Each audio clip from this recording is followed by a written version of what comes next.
And welcome here to the National Cricket Stadium in St. George's, Queen's Park in St. George's. And we have the second of our double header. And this afternoon's game will have St. Mark's coming up against St. Patrick's. Should be a very interesting encounter here in this NLA GPL T20 tournament. Of course, played among the parishes. And earlier on, we had two teams locked in battle. And this afternoon, we'll see exactly how this one is going to play out. With me is Raphael Crony. Raphael, good afternoon. We should have a very good encounter on hand here. Yeah, good afternoon, Pastor Woman. Yeah, we expect this one to be quite a bit more competitive. They both have some pretty top players, people like Dennis Smith, Hippolyte St. Patrick. So we expect this game this afternoon to be very competitive. The weather continues to be fine, beautiful condition, and we really expect a big one this afternoon. Yeah, so it should be a good tournament, and a good match rather, which would climax in the end to a good tournament. The umpires are going out. We did in fact get a bit of a pitch report and the toss of the coin. So let's go over and see what transpired in the middle. We're on pitch side for match number 6 in the NLA GPL T20. We have the two captains with us, the home captain for today's match, Darren Hippolyte from St. Patrick's, and the challenging captain, Micah Narayan from St. Mark's. We have the match referee, Anderson Noel. He will hand the toss over to Hippolyte, and the call will be done by Narayan. The call is ahead, and it's ahead. So that means St. Mark, they have won the toss. Narayan, you've won the toss. What's the decision? We're going to have a bat first. The first game, the batting effort wasn't really what you'd have expected. What sort of total you have in mind today? Well, we're looking at 140, 150 because this wicket is got a lot of rain during the past few days. So we're looking to see if we could score at 140, 150 and try and restrict them as low as possible.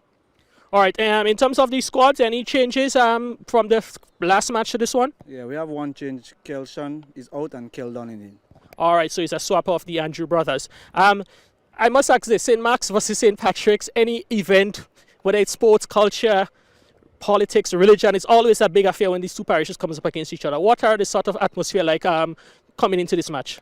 Well, basically, all of the players is around the same area. We also is from St. Patrick's, but we always play for St. Mark's because of where we school, and we play all our cricket in St. Mark's. So I think there always a rivalry between the both teams, and I think today is another one again. All right, so Michael, all the best to you and all the best to the half of St. Patrick's that is residing in St. Mark's. Thank you. All right, we're now going to have a word with Darren Hippolyte. Darren, when you lost the toss, being asked to bowl first, is that what you had in mind? No, we were looking to bat first, but all in all, is whatever happens, happens. I didn't know.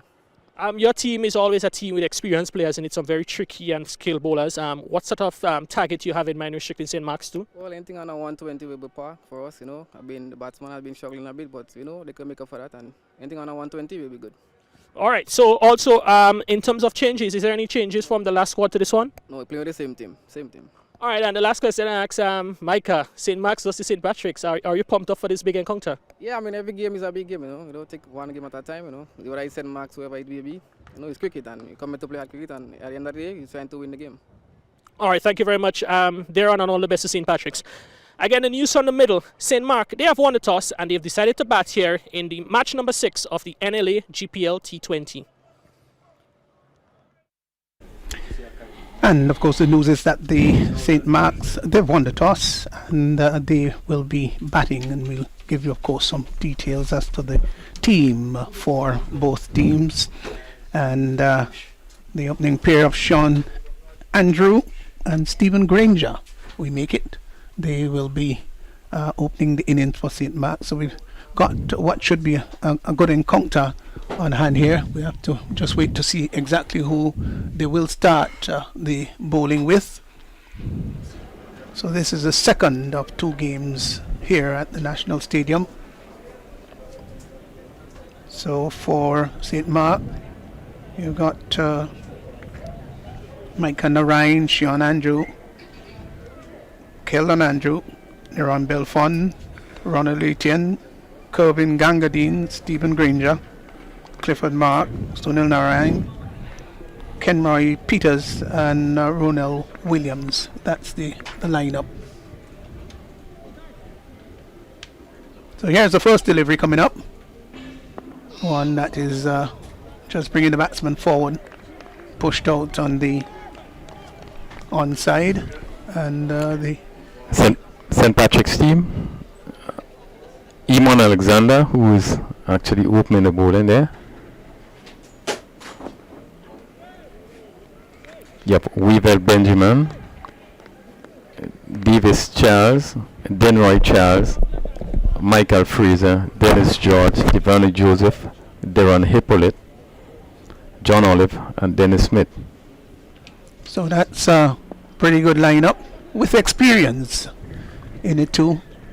Eamon Alexander, who is known really for tight line and length. Yeah. It's not really left that hallmark or trademark in his armory. It's very strong in containing batsmen. So there is a bit of a stumble here, and they will in fact get the run. There was a bit of stuttering, and the fielder coming in there from a squarish cover just must have taken his eyes off the ball for a fleeting moment. That's all it takes. And if that is done, then your chances of recovery or maybe just running over the ball happens.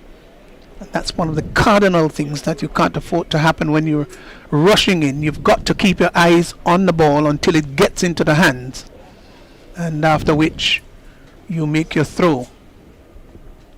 Yeah, bit of indecision there by both batsmen. They were running and stopping, and the fielder coming in and cover. They just fumbled the ball to give them the opportunity to go through for the run. So It was a veteran, Dennis George, coming in there from backward point. Down the leg side, there's an appeal for caught behind. Might have just touched the garment on his way through, maybe the hip. And no great conviction in the appeal though.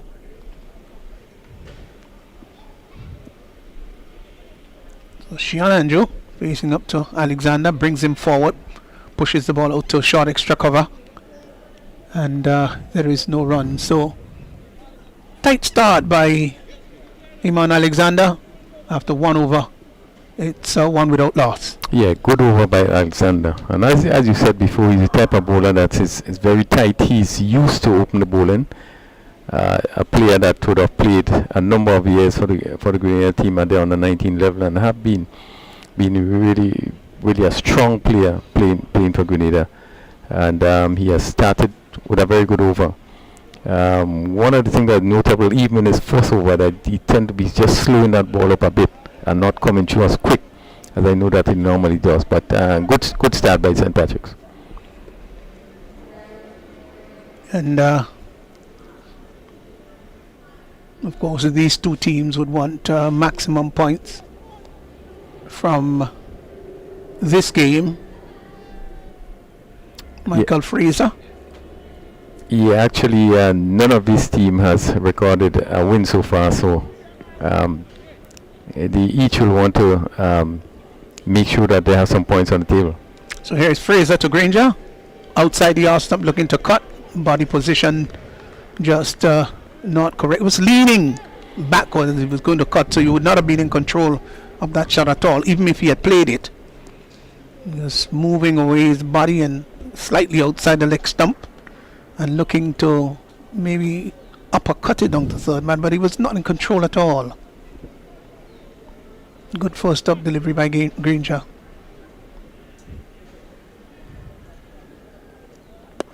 Hitting that in the air to the left of mid-off. Will come for just a single. Airborne for quite some time, but not catchable. And so Granger's now taken his total to 2. Shion Andrew now comes in to strike the left-handed batsman. The field will of course change around for him, making the necessary adjustment. Good to see a slip in, Refill. Yeah, yes, good to see us slipping. You know, as we said, the pitch is such that we expect the faster bowlers to really be able to extract some sort of bounce off the wicket. And I think it's a good thing to have, you know. Delivery right up in the block hole. Came down rather heavily on it, but with a bit of aggressive intention too. wanting to hit that through the mid-wicket area. Didn't really hit it from the meat of the bat. So Everton Weeks, who died a few months ago, I'll tell you something that he told me many years ago.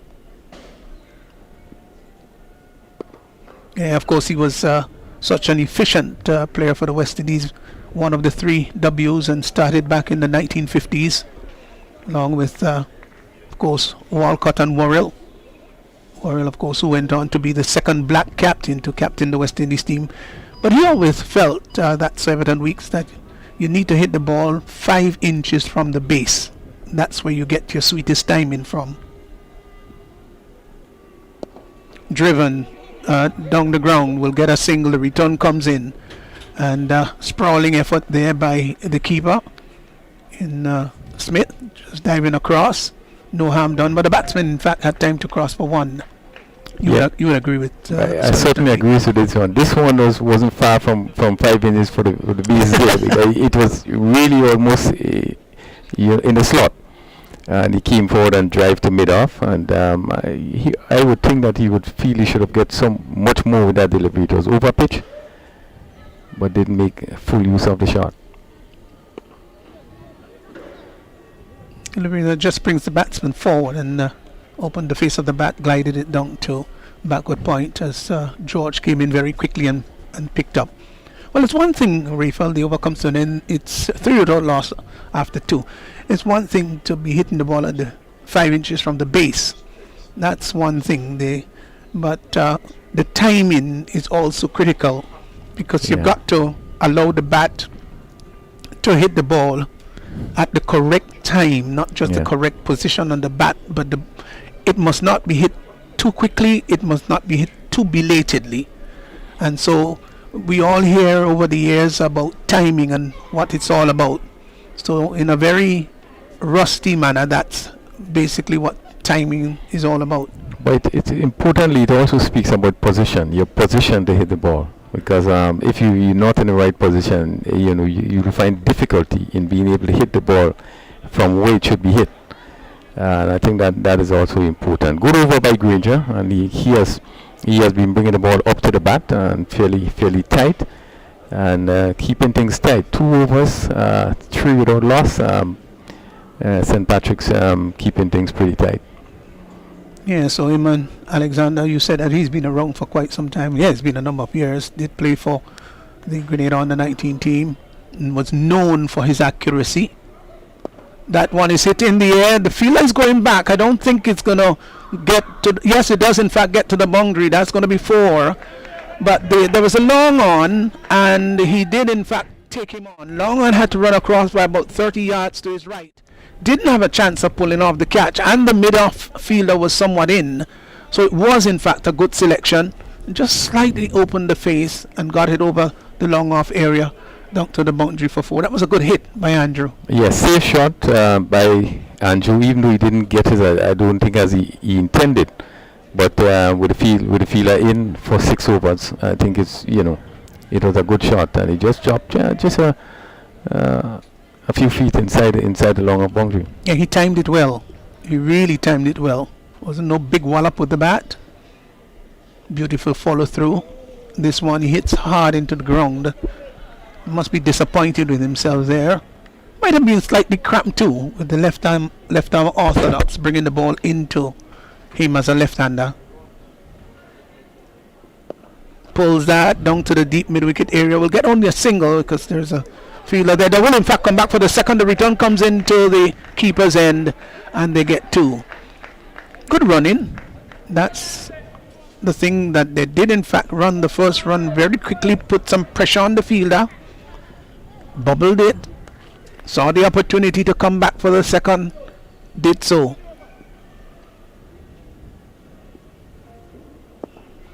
Pulls again once more, and this time didn't really hit it with the kind of power and timing that he would have liked. Ball went out to a straightish short mid-wicket. So good comeback there by Alexander. Just completed his second over. 3 overs gone. It's 9 without loss. Yeah, good positive running there by both batsmen, Granger and Andrew. as that ball, he pulled that short delivery down to mid wicket and just a little fumble with the fielder there, and they quickly came back for the second run. It's important that we continue to see this positiveness in the game, and both Andrew and Granger just looking to get a feel of things outside there, and I would think St. Mark's would want to make sure that they have a good start, a good platform, so the rest of the players can come and build on it. Yeah, you're right. How important it is, of course, to get off to a good start.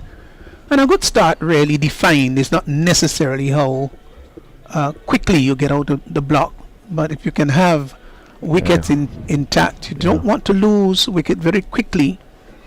And even if you're not off to a flyer in terms of runs per over, but you've got your wickets in hand, then in the back end of the innings you can let your bats really flow.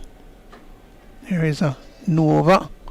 Oh, that really climbed on him. There's an appeal for caught behind. The umpire is going to consult. Well, he hasn't given that out. All the players seem he has he? We're just looking at the replay. We'll see what happens here. As difficult to tell whether he didn't look as though he played it from our end, but you know, no, not out. No seem to give that decision, but he's now having a discussion with the square leg. They will in fact confer as to whether it was played. That's the first discussion, and secondly, whether it carried to the keeper. That's the second thing we'd have to look at. The umpire, in fact, has now given him out. So there was the concern as to whether the keeper did take the catch cleanly. We might be able to get the replay. We're not too sure, but if we do get it, we'll be able to sort of go through that. But at first, the soft dismissal, if you want to put it that way, was not out. And then there was the dialogue between the two umpires. And finally, he was in fact given out. So he goes at Granger, caught at the wicket, and off the bowling of Fraser. And he's gone for 2. So St. Mark's, who won the toss and began to bat, they have lost their first wicket with a total at 9.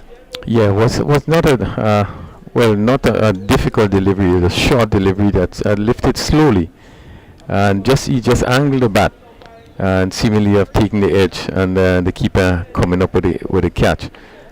Good ball struck by St. Patrick's. They have picked up their first wicket, the wicket of Granger, caught at the wicket.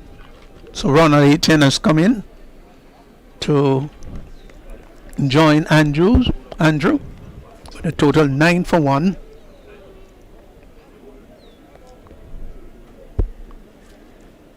Etienne, as we know, he has been a stalwart for cricket at the national level. He also on the under 19 level, he has been a tremendous player, and he still have quite a bit to offer.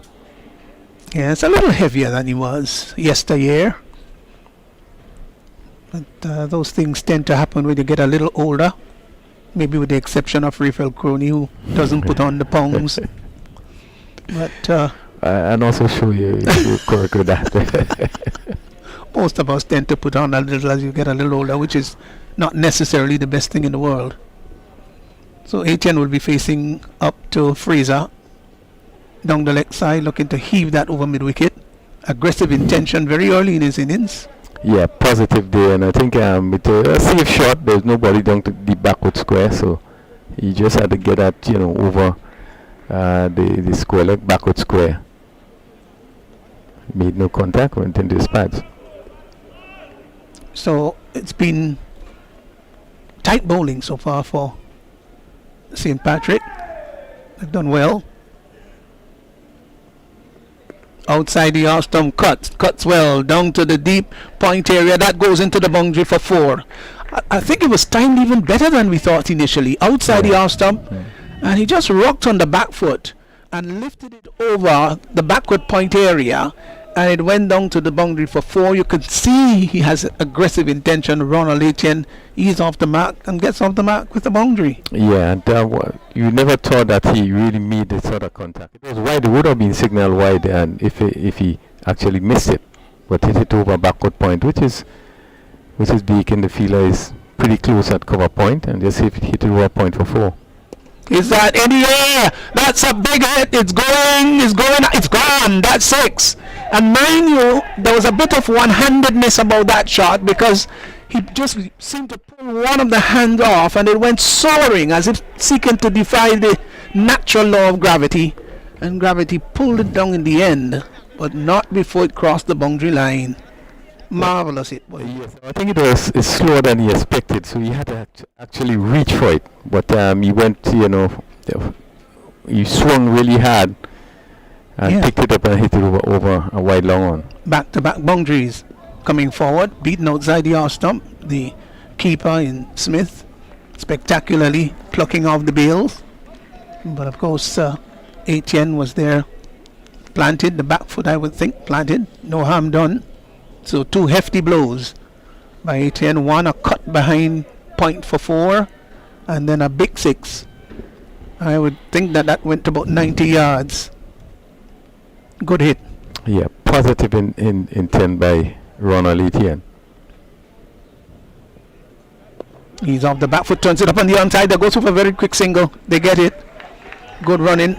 And again, when you put pressure on the fielder, is whether that fielder has sufficient composure to keep his eyes on the ball and see the ball get into his hand before seeking to throw it.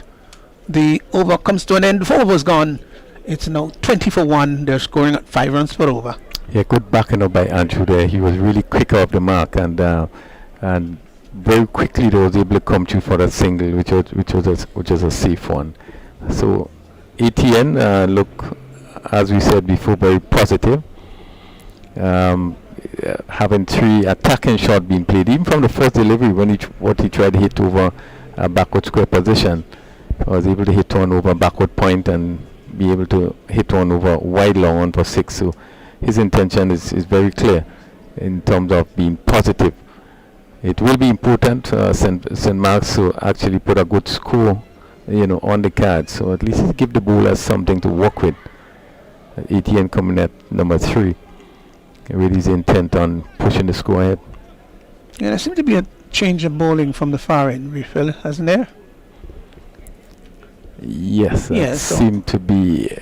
Alexander is out of the bowling attack. So Denroy Charles, our right arm off spinner. He's also one that would have played for Grenada. So they do have some experience in the team. Just make sure. Yes, so Etienne, who's off to a rousing start, he's on 11. And Denroy Charles. So it's going to be Denroy Charles. I think this is going to be a good contest here. Etienne tend to be middling the ball very well. He's off the back foot, opens the face of the bat, glides it down to a short third man and gets a single. I think you like what you've seen so far with Etienne, haven't you? Yeah, most definitely. That positiveness, and he's looking for runs as he came back and steered this one down to a fine third man. The feel at third man having to move to his left. So he also looking for the singles. So they're just changing around the field to accommodate the left-handed Sean Andrew. So here outside the off stump, ball did get a bit of bounce and turn. Goes into the glove of the keeper Smith. Hits that in the air. The fielder going back, won't make it into a catch. Not going to go over. Yes, it does in fact go over the boundary line, and that's 4. Well, he lifted that over the infield, and the ball dribbling over the boundary line. 4 runs to Andrew. Takes his total now to 11. And St. Mark they've just picked up the momentum a bit. Yeah, pitched up, and Andrew was under this one and hit it over long on. And it just dropped a few meters inside the boundary and picked up another 4. Yes, and Just trying to confirm that looked like Davis Charles, that off spinner. That's coming from that southern end. Again, he's hitting this one down to long off.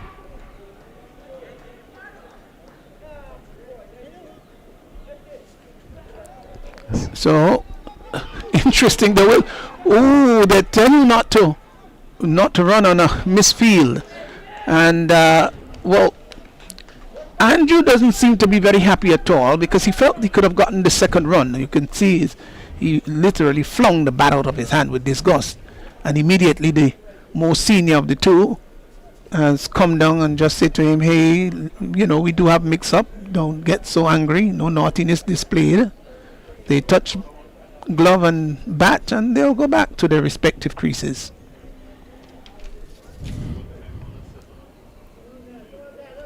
So it's Davis Charles once more, off spin. He is going to be bowling to Etienne this time, and Etienne is lifting that. Oh, that's a magnificent shot. That's a fine shot. It's gone all the way down to backward square. He just thrust the left bat down and across and swung it with the tide, and it went soaring over the deep backward square boundary. That's 6. That's the second 6 he is hitting his innings of 18.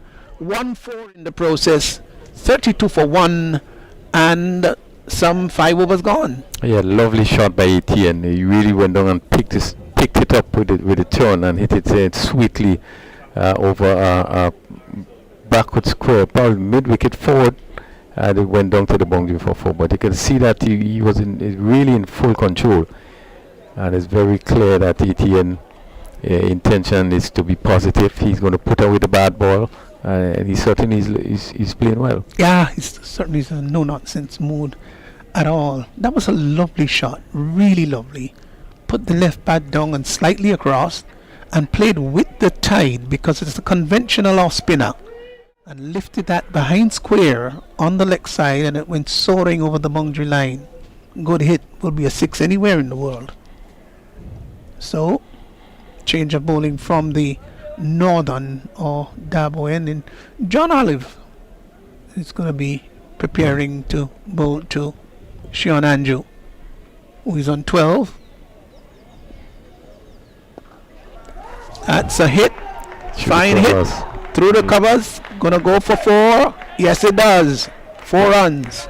A lovely shot over pitch, and Andrew really hit that sweetly through the covers. Not a man move as it flashed across the outfield. Beautiful shot by Andrew. It's just tapped on the head there on the helmet by Etienne, as if to say, "Well done, lad, well done." That was a lovely, glorious shot. Oh, they're now motoring along. Gone to 36. Beautiful shot. I think this is the definition of fine batsmanship. Really lovely to see and rather pleasing on the eyes. So Olive again to Andrew. Left alone outside the off stump. Yeah. Rather careful about that one. Yeah, good judgment by Andrew there. And that one just moving further away outside the off stump, and he picked it up and just allowed it to go through. Good batting. Yeah, these two look good. Gosh, I mean, just for the love of cricket and batsmanship, I would just love to see them just bat for some time. Beautiful. Outside the off stump, good delivery, and should have been coming across and trying to cover the line in Andrew. But he was on the back foot.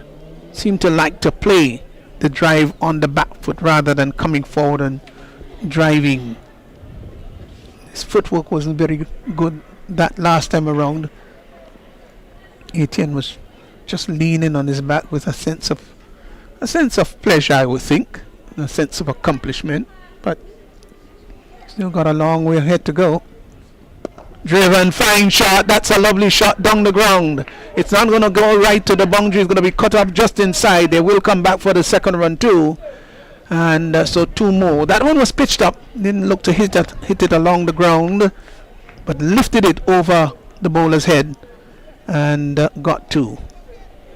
Yeah, very good shot, and he hit it straight. What was important there that he played it straight, so it went back just over mid off, just to the right of the bowler, and he picked up 2 runs. But again, positive intention by both batsmen. So the mid-off fielder is pushed back to long off. Well bowled, well played.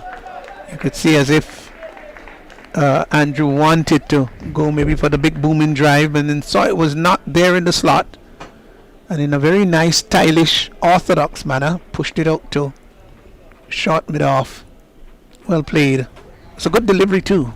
Yeah, and good adjustment by bringing back the mid off to long off.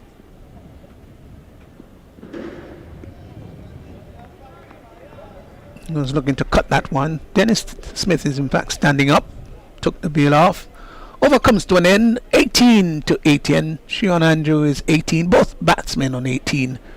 And after 6 overs, it's 38 for 1.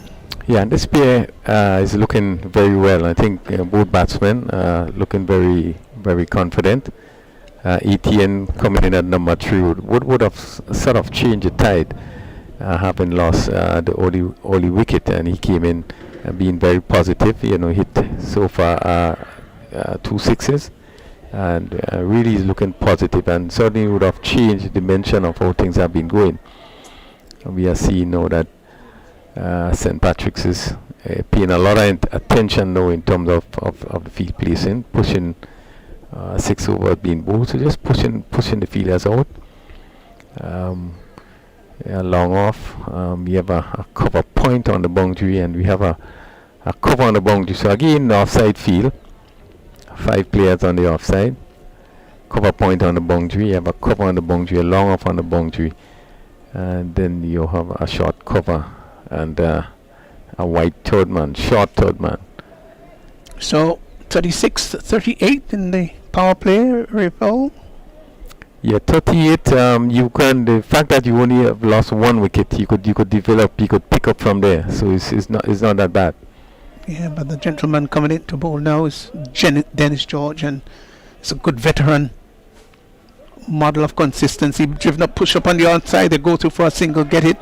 Good, nice, positive play there. Just pushed it out on the offside and called each other through for the single very quickly. I think the backing up on the part of Andrew was very well, and Etienne saw the opportunity and called him through. Yeah, very good running, and one must mention the backing up of Andrew. He had been very good off the blocks. That run looked dangerous when it started, but it made it rather easily. Yeah, that's right. Looked at first, but both batsmen did respond rather quickly. The good thing is too, they're communicating in the middle. Down the leg side, looking to flick it, maybe down to fine leg, doesn't make contact. Smith collects behind the stumps. Wide. Thank you, Raphael. Missed it. That's why we've got fellow commentators, right? Looking to pull that. Doesn't make contact. And Dennis George, as you say, really is a veteran. He's one that would have served us so many years. A very good bowler, and he actually played for the West Indies B.A team. Hits that. That's gone a long way. That's a fine shot. Hey, that's 6. Beautiful. A superb shot. Really well played. He picked it up and hit it beautifully over a long one. And the fielder just had to stand and look at it as it went over his head. But a really, really good shot. Yes, he gazed at it in a very helpless manner.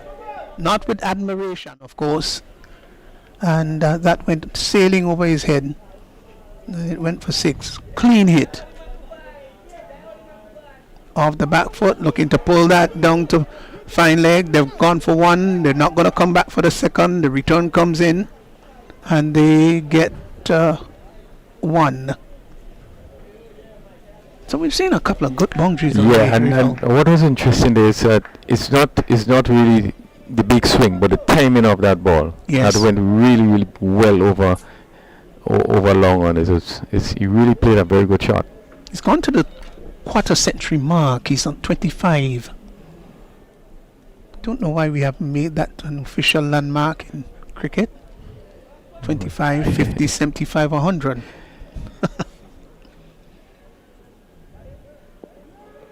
Yes, they're going to come through for the single. They get it. Beautiful cricket. This is what you call good, sensible cricket. Yeah. Just pushed up on the offside, just square, and they called for the single. Olive, I think it was coming in, was it? And realizing that he was beaten by the sprint of the two players, uses footballing skill to kick the ball into the keeper. By that time, they got home. Yeah, one of the things about Etienne is that his knowledge of the game. He understands the game, and you can see it happening outside in how he plays. Cut, back cuts, fine shot. It's not going to go all the way. It's going to be pulled up just inside. They come back for the second run. That's all they'll be. As they return one bounce to the keeper, they get two. This one was just pulled back in length, and he eased onto the back foot and back cut it. And it went down to the wideish third man boundary. So he's gone by 2 to 27. And after 8, the 50 has come up. It's 50 for 1. Yeah, very good shot by Andrew, and this is how you play the square cut. That he came across, he was on top of it and hit it down to backward point. He's really playing beautifully. He's a young player that came on the scene not too long ago, maybe around 2018. He came play for St. Mark's, and I can remember him playing one of the parish games here, and the shots you are seeing him play. We all ask where this player came from. He looked well, but what we are seeing today, really tell us that is a player that has a tremendous talent. Yeah, I like what I see.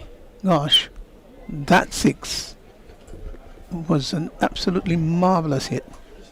It wasn't any big wallop, but just came forward, got it from the middle of the bat, and it went soaring over that long on area. So it would be Olive. Ball right up in the block hole. Ooh, he was backing up quite a bit there, Sean. Andrew, and had to scamper back as Olive picked up the ball rather quickly on his follow through. Yeah, good delivery, right up, and the batsman Andrew, they had to come down on it. Good feeling by the bowler.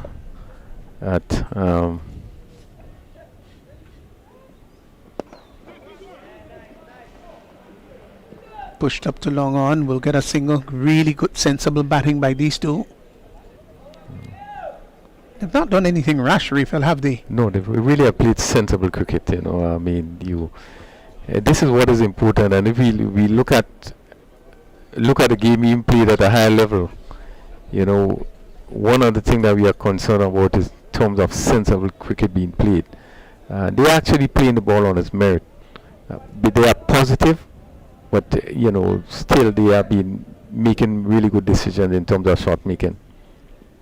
So Raphael Crony is going to give way to Kerry Frank, and then I'll be giving way to Justin Hector, who hails from the parish of St.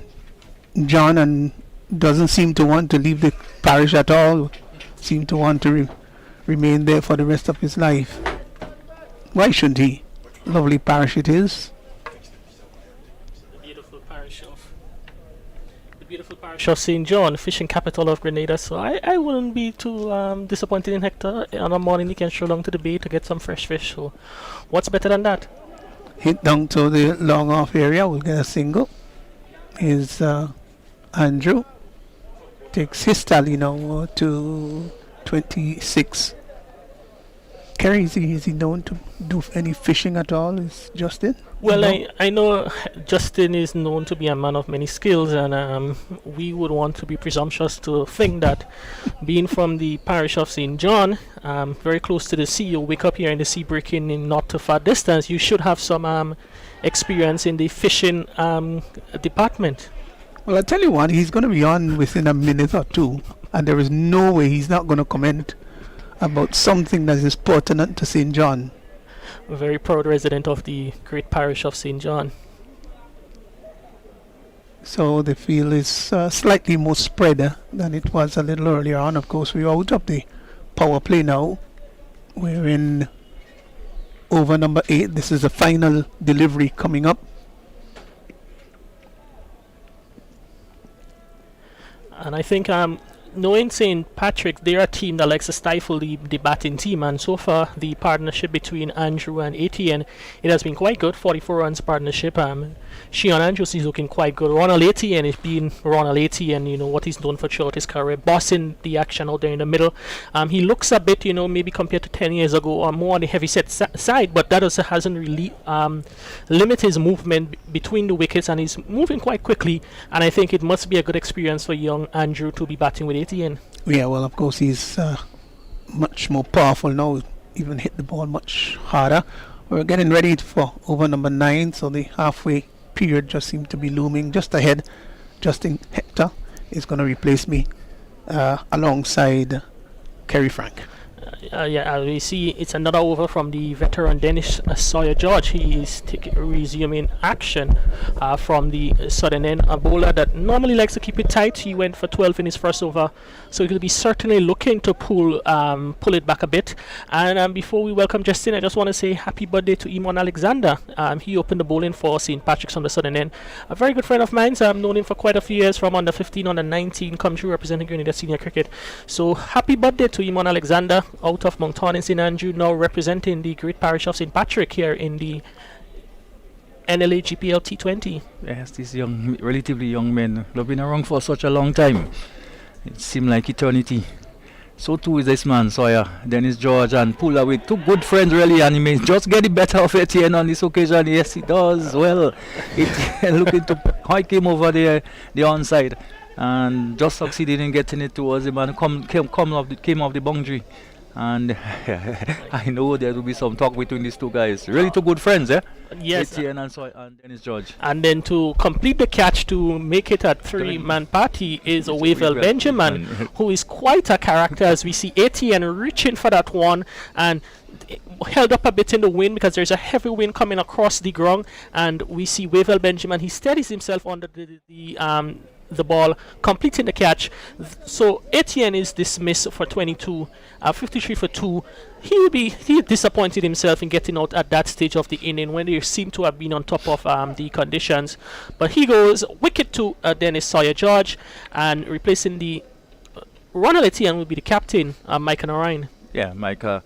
Of course, it's important that Micah be out there together with Andrew, the young man. Of course, the mentorship, and they all would have come from Terry in Redmond, and Redmond is an interesting place. Of course, it is in St. Patrick, and apart from that, the pitch is basically where the guys play cricket is virtually the main road, and there are houses on both sides, so it is amazing. Well, I guess a lot of windows got smashed and everything else. But it's a community thing where everybody plays cricket, and cricket is everything. Yes, and I think we should also know that Redmond, you can regard it as a cricket factory. Because when you go up there, everybody at all age spectrum, they're involved in the cricket. And not only the males, but you have the females quite animated behind the team. Normally, Redmond, whether it's a cricket club or St. Max as a parish, they're always well supported, and I know that there are a number of persons looking at us now on the live. So if you're looking at us and you're from the parish of St. Patrick's and St. Max, give us some love on the live, and also comment where you're watching us from, because we know you're quite passionate about your cricket, and we want to big up the people of the northern part of St. Max and the whole of St. Max, and by extension also St. Patrick's, because as you know, Redmond is technically across the river and they're located in the parish of St. Patrick's, but to get there you must go to St. Mark's. Of course, George, outside the off-stump, Micah just allow need to go through.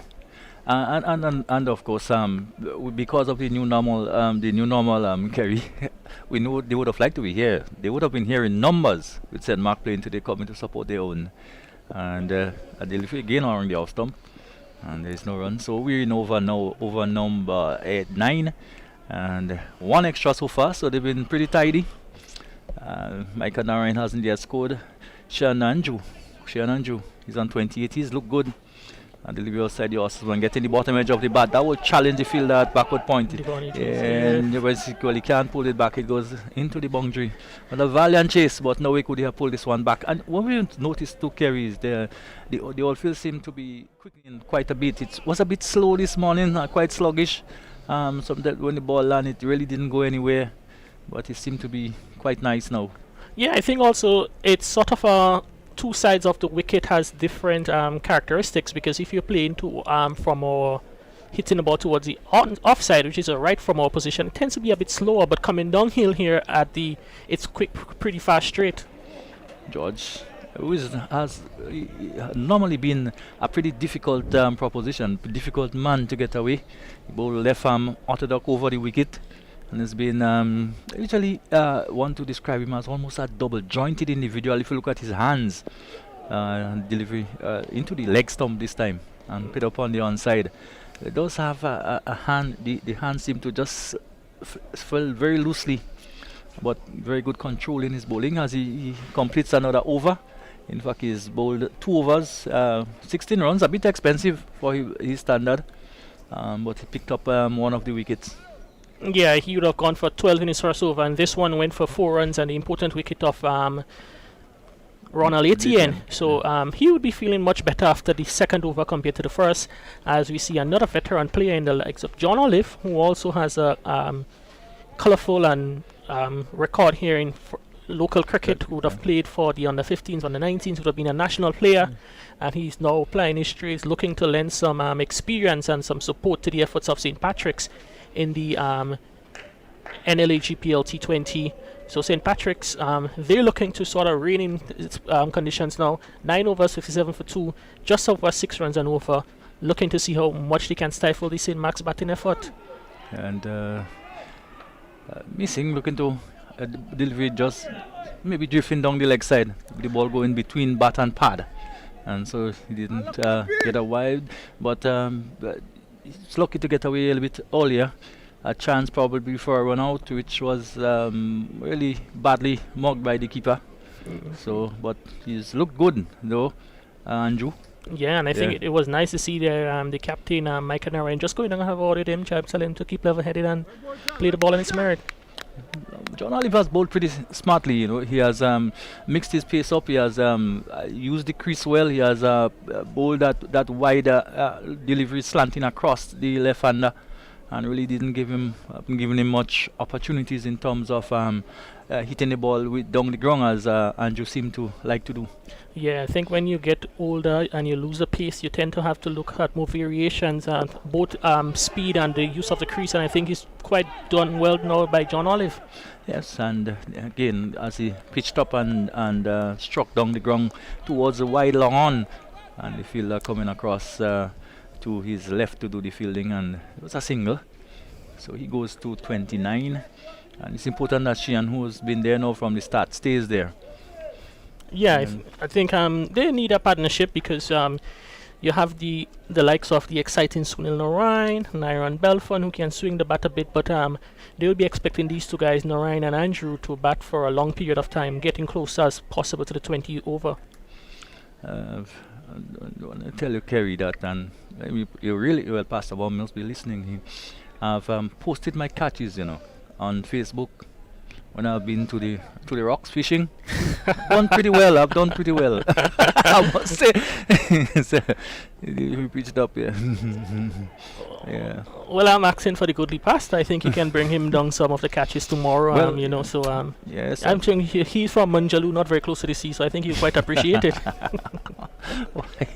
Why don't you join me? I will pass on those words to Pastor Worm. The invitation to Pastor Worm. Yes, I've done pretty well for myself. I thought, so I wanted to show the world, so I posted it on Facebook. Yeah. Some of the names of the fishes I can't quite tell you, but yeah, I know there was some butterfish, there was some hinds. Pretty good catch, yeah? Oh, very good. Fresh fish Yeah. is always a delicacy here in this part of the world. Right. So I'll use some of my vacation now again. So to do some fishing again. Maybe this time, Pastor will have proof that that's up. Here is Olive on his way again to bowl two. This time to Narain. Narain gets a good delivery, a yorker, and almost had to dig it out, almost falling over. And he doesn't score. So that brings up the end of another John Olive over. It's the end of 3. At the end of it, he has bowled 3 overs, 10 runs. Been quite tight, and that's what experience can do, as you said. So at the end of that over, 29 is Shian Andrew, 4 is Narain, 58 for 2. It's the latest score here. Yeah, the halfway stage, St. Mark's, the 58 for 2 is a solid start, but just going on the 6 runs and over, they would be looking to push it on because, anything in the vicinity of 140, 150 here on this wicket can be a competitive total, but it's going to be a challenge to get there with the guile and experience of the St. Mark's bowling unit. As we see a change of bowling from the southern end, it looks like Denroy Charles. He will take up the action from the southern end. He bowled 1 over previously, none for 12, but he's back to replace Dennis George, who we think will be bowling towards the end of the inning because he sort of specializes in those death bowling situation. Has a lot of guts. He tends to bowl the ball wicket to wicket and makes it difficult as possible for the batsman with his variation and drift and guile. So Charles will start his second. Delivery just tucked the left hander up. Your delivery bounced and turned a bit, and Andrew didn't quite negotiate it too well. Ball bouncing away on the offside. And of course, the diminutive wicketkeeper Dennis Smith is a pretty decent custodian behind the stump. It's Charles to Andrew again, who is standing up straight and just playing it out on the offside. And Alexander, who is at extra cover, does the fielding. There is no run. So we're midway into the 11th over, getting it midway into the 11th over, and goes for it and pulls it down behind square on the onside. There will be a chase on for the fielder down there. He comes across well, but bobbles it over the boundary. There from And it goes for 4. Who is there? He's that not looks Olive. like Davis Charles. Davis Charles, Poor right, effort there yes. from the big man down there on the boundary. Yeah. He got her wrong, but was not able to complete the fielding, giving away 2 extra runs and 4 welcome runs for St. Mark's in their quest to post a competitive total here at the National Stadium. Yes. It brings into question there are 2 charts. Did Davis bowl the first over? Anyway, we'll have to No, we'll Davis look Charles at that. hasn't bowled as yet because they have quite a few Charles. There's Denroy Charles and Davis Charles, but Denroy Charles is bowling now, and the misfield is done on the boundary there by Davis Charles. If I'm correct, I think they're actually brothers, so Yeah, I'll so just have to confirm that. And yeah, he hasn't bowled. He was not the one bowling the first time. no, the first opening the bowling would have Right. been Iman Alexander from the southern end. Now the change, there was a change in bowling and right anyway, but a single down towards long on, and there is no run. But we'll confirm that. Yeah, they changed. Denroy Charles came in on bowl. He was the first change bowler, so he bowled the first over from the first change from the southern end, and now he's back to the second. So 5 bowlers so far, and Yes. 1 Charles to bowl. The next Charles is yet to bowl. He's also a decent off-break bowler, and he'll be looking to make his contribution probably in the later stage of the innings. Well, I guess when you're not here, you'll confirm it. But I did think he bowled the first over, but we'll see. Anyway, here is Denroy on his way to bowl to Michael looking to Mikey. swing it over the onside. And we're just beginning to feel that they need to press on the gas a bit. They need to move on. It's 58. We're in the 11th over, nearing the end of the 11th over. Yeah, that was a agricultural swipe there from Narain, taking one outside the off stump with the ball coming into him, but he's looking to hit to the bigger side of the boundary and also hitting in the wind. So if he's to hit the big shot, it's probably straight down the ground or through the offside because there's a lot of miles to clear on the onside to cross the ropes. Michael Narain waits for Charles, and delivery which is just played up quietly on the onside. So that brings up the end of another good over. And at the end of it, after 11, St. John, St. Mark, who I should say, we're so close that we're almost two of the same, Kerry. Yeah, well, Yeah. Geography will dictate that, political boundaries, demarcation will dictate that it's two parishes, but every-wise, the people of St. Mark's and St. John's is literally one big community, and and if you're driving up the West Coast, you may not even pay recognition that you left St. John's and entering St. Mark's and vice versa. So it's quite a unique people, because Moran is actually one of the communities on the boundary between the two parishes. You're in Moran, next few minutes Moran St. John's, and literally a few seconds later you're in Moran St. Mark's. So the people there, very closely knit parishes, quite close together, bordering parishes. They're the West Coast parishes, and it's no surprise to hear one parish being called for the other. Yes, that's Olive Bow's a full toss, and that's hit down towards wide mid on. It will just bounce away close to the boundary. It goes for 2. They probably will come back for the 3rd. No. So they finally doesn't come back for it. So it's 2 to Andrew. And Andrew moves into he's on 36. And as you say, you live in Maran, which is in St. John, but your electoral boundary, you have to vote in St. Mark. So it's like that. Yeah, and I think we should also note that St. Patrick's, they have a lot of options up their hand, because so far they've used 5 bowlers, but we've yet to see the captain there on Hippolyte, who is can be considered as a specialist off-spin bowler.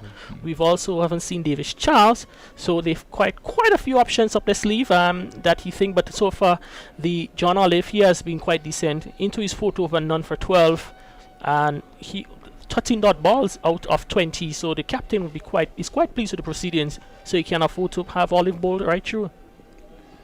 Outside the off stump again, and there's one area probably where Andrew has struggled with that delivery, just close to the off stump, and maybe probably just bouncing a bit, and he's looking to cut balls which are a little bit too close to him, and he has struggled a bit in that area. But apart from that, he's looked quite fluid. So he's on 36. Here's Olive, was had into a very good spell coming to the end of it, and a delivery pitched up. He likes it there. Yes. And just plays it up towards the fielder coming off the long on boundary. And there's a single there for him to take him on to 37. 4 to Narayan, who comes back on strike. 66 for 2. Yeah, because most of the big shots you'd have seen from Andrew is down the ground, and once it's pitched up, it's always an invitation for him that he accepts. He'd have hit a big towering 6 off Dennis George from the previous end, so he certainly likes the ball up in his half and would not turn down an opportunity to go downtown. Yeah, well, but he sometimes should remind him that he's already in town. Well, not quite. Anyway, here is a delivery outside the off. Just coming back into Michael Narayan. Where was he going? I don't know. A delivery just bubbled away on the offside, and anything in the vicinity of Sawyer, George, you really has to be careful with your running. Excellent fieldsman he is. It's no run, so there's a little chatter between the 2 batsmen, and we calming each other, settle down. So, still a lot of time. We're just into over number 12. It after this. Here is Olive on his way again to Micah, who's not found this time in so far in this inning. A little struggle timing the ball, so he can't score. So Olive is in as finished 4. And with pretty good returns.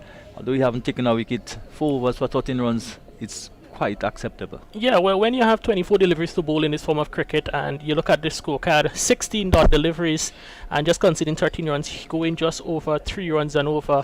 At this level of cricket, economy rate of 3.25 runs and over is quite acceptable, and the captain would accept that on any given day.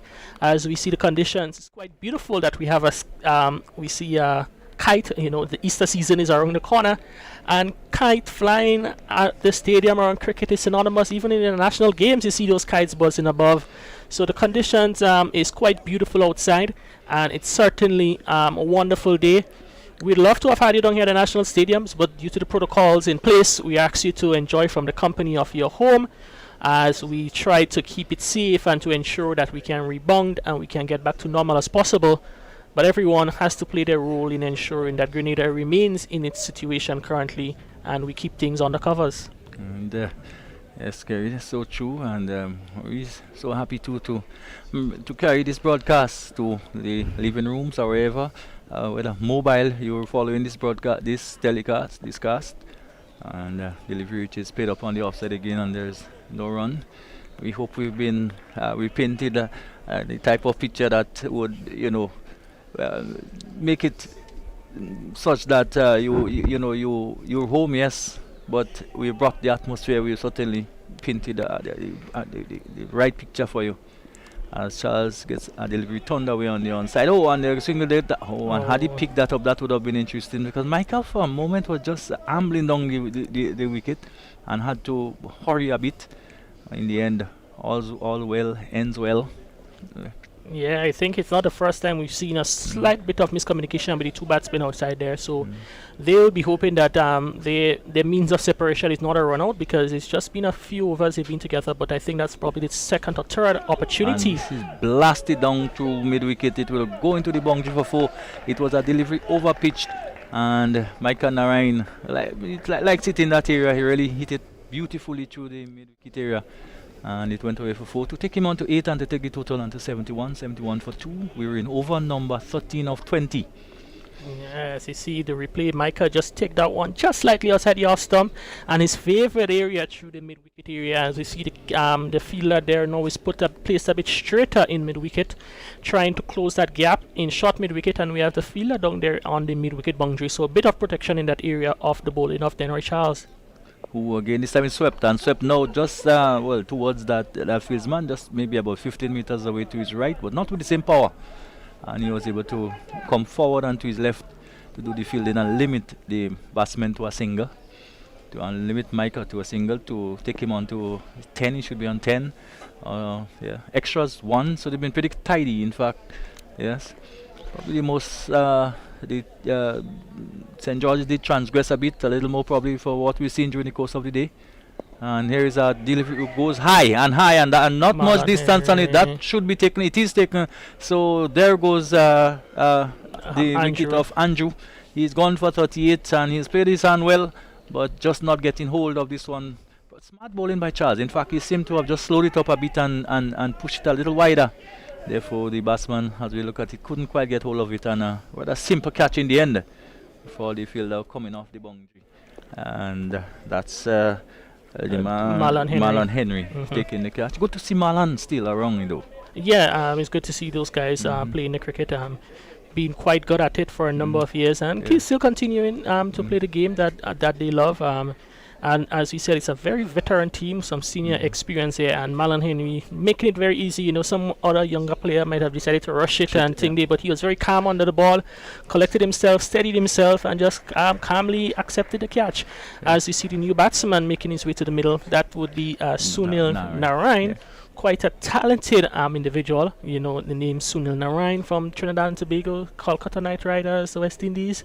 This is Sunil Narayan from Redmond in St. Patrick's, St. Mark's, Grenada. /St. Mark. /St. Mark. Yeah. And so Denroy Charles succeeded. He's in his third over, just one delivery to go to complete that third over. He's gone for 23 runs so far, 1 wicket, and just getting the wicket of the man who's been really the cog, the wheel behind the St. Mark drive so far. So they're on 72 for 3. And one anticipate a really interesting game. Remember what the first week, the last game here with St. Mark played, it was a real ding dong bottle. It came right, you went right down to the wire. In fact, I said it past the wire, it went down to the rim. As a delivery which is played up on the offside and bring up the end of another over by Denroy Charles. And at the end of it, St. Mark, they're soldiering on. They're 72 for 3. There is still some batting in the hut. Yes, you still have the long handles to be used in the hut. Nyron Belfon, he can hit the ball a long way. Kennery Peters, he can also tonk the ball a long way. And I think the bulk of the batting will be left from them. You have Gangadine, quite decent players, but not known for the power hitting. But I think after 13 overs, Belfon and Peters would be hoping that, these two out there can bat for a few more overs, get the score up, and then they can use the long handle in the end, probably to help their team to about a 130, 140 score, which can be quite competitive here with the knowing that the type of skill bowlers in the St. Mark outfit. So 135, 140 can be an interesting chase for St. Mark, but they will be hoping to see if they can probably eke out a few more. As we see the captain, he decides to bring himself on. That is Darren Hippolyte. He will be on for his first over, which is over number 14. Yes, and of course, with 7 overs, still the possibility of 150. Yeah, 7 overs, another 70, 80 runs per yeah. It's still in the realms of possibility. Yeah, it's in the realms of possibility, but it's going to get some getting, knowing that when you look at the bowling card, they still have 2 overs to be bowled by Dennis George. You don't see Dennis George going for 10 runs on over, 12 runs on over in his final 2. Yeah. So they would have to really look to get that from maybe another bowler. And a delivery shorter side the off stump, and probably Sunil, if he has probably has been in for a few more deliveries, may have done better with that. Yeah, he just came and he just put his bat off it. The other more talented batsmen probably would have just lean back a bit, wait for the ball to come, hit the ball at the last moment as possible, and get it between the fielder there who's in short third man and backward point, because there's a big gap there, and it's just about getting the timing right and the placement right to find that gap. I think it's when you're talking about talent and you're talking about Sunil Narayan, I think it's a case of him just getting a feel of things, or they just faced 2 deliveries. I think. Short delivery again and just tuck it into the outside. They go through for a quick single. The return coming again. George rushing in from just behind point on the offside, and good judgment, judging of a run. Yeah, very good run in there from Mike Narayan. He judged a single quite well. He was able to beat the show of George coming in from the backward point reach, and George pouncing on that quickly. But now Micah, he was able to get to the crease quite quickly. Yes, so Micah is back on strike. And he will continue facing the skipper, Hippolyte. Hippolyte bowling left arm over the wicket from the northern end. In fact, sorry, right arm around the wicket from the northern end. Where did I see this left hand? Pulled between down towards mid wicket, and there is no run. Or just optical illusion or something on my mind. I don't know. In fact, my judgment may have left me. As we see the singles, they're being picked up with quite regularity, We'll be hoping St. Mark's for their case maybe add a few boundaries between that. As we see another single there, Mike Canary trouble. Oh no! Darren Hippolyte, what are you doing? All he had to do was to collect the return. As we see the replay, Sunil just played the ball in front of him. Micah went scampering down. He was left stranded in the middle of the pitch. Hippolyte had to collect and just effect probably what would have been the easiest run out in the history of cricket. But there he goes, missed that golden opportunity to get rid of Micah Narayan. Another good delivery by Hippolyte, but I think maybe in the exuberance, the return could have just been lobbed to him and he would have had enough time. And I guess he wasn't sure about the pace at which the ball came off the turf, and therefore he was almost going backward in collecting the delivery. And this sort of broke everything up. Yeah, the ball did come in some ferocity from Dennis George in the backward point, actually an overarm throw, and you probably would have thought, as you said, maybe an arm throw collected right over the stumps, but the ball actually dropped a few yards in front of the stumps and picked up some pace off the pitch, and in excuse to he probably will tell you that the ball was just he just eluded him on the bounce, but there goes the opportunity for St. Patrick's to really tighten their grip on the game, but Micah Narayan lives to fight another day. 73 for 4. We're in over number 15. The start of over number 15. The delivery which is swung down towards Aqua Square. The fielder shot fine leg and a good bit of fielding by Fraser down there, and a good return too, putting Micah Narayan under some pressure as he completed the single, which was in fact Dennis George that's there, in fact not even Fraser, as Dennis George, who is surprisingly to me now is in the down behind the batsman on the onside.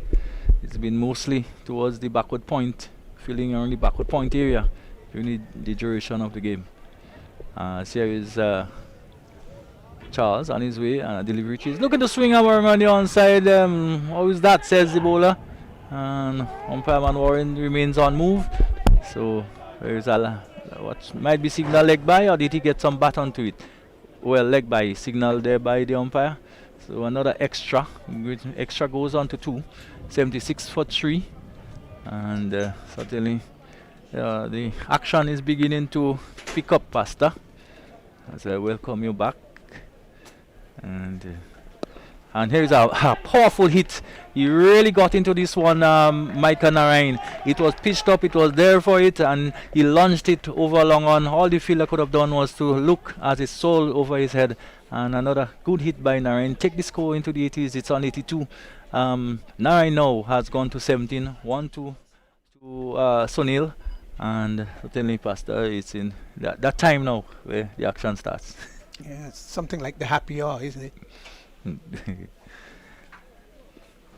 So Charles flicking the ball from hand to hand, which is turned away down on the onside, and chased for it by George down behind square, and then another powerful return.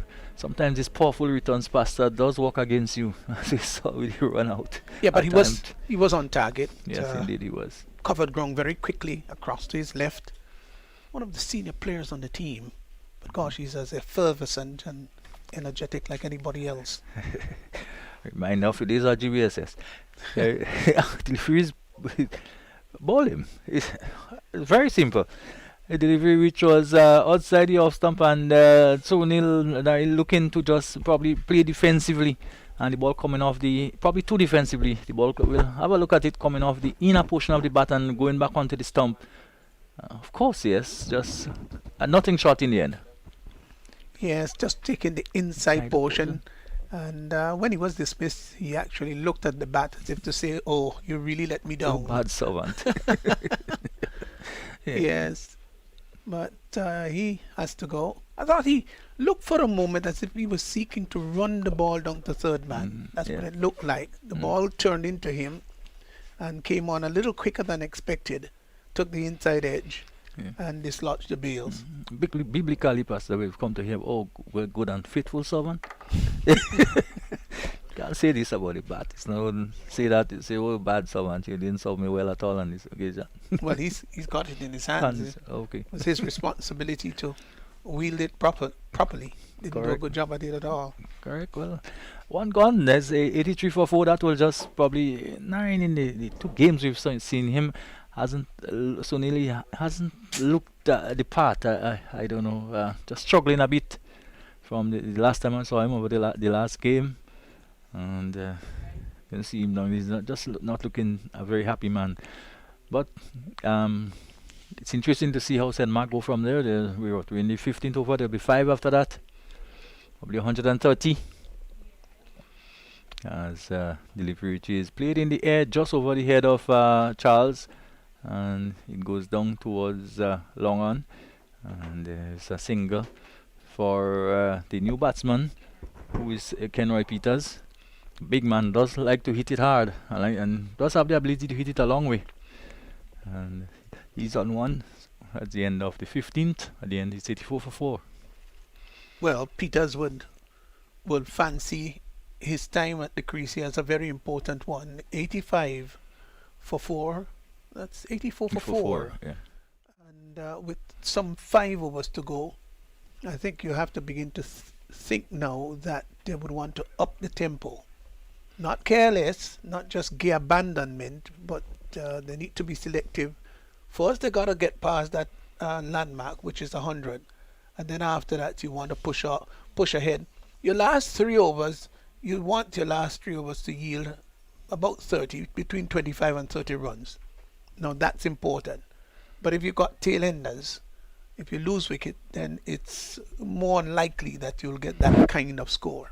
And again, then who we want to call your dead bowlers, or your best bowlers probably would be on or at just about that time. And I think St. Patrick did a fairly good job at the way they use their bowlers during the innings. Now Dennis George still has 2.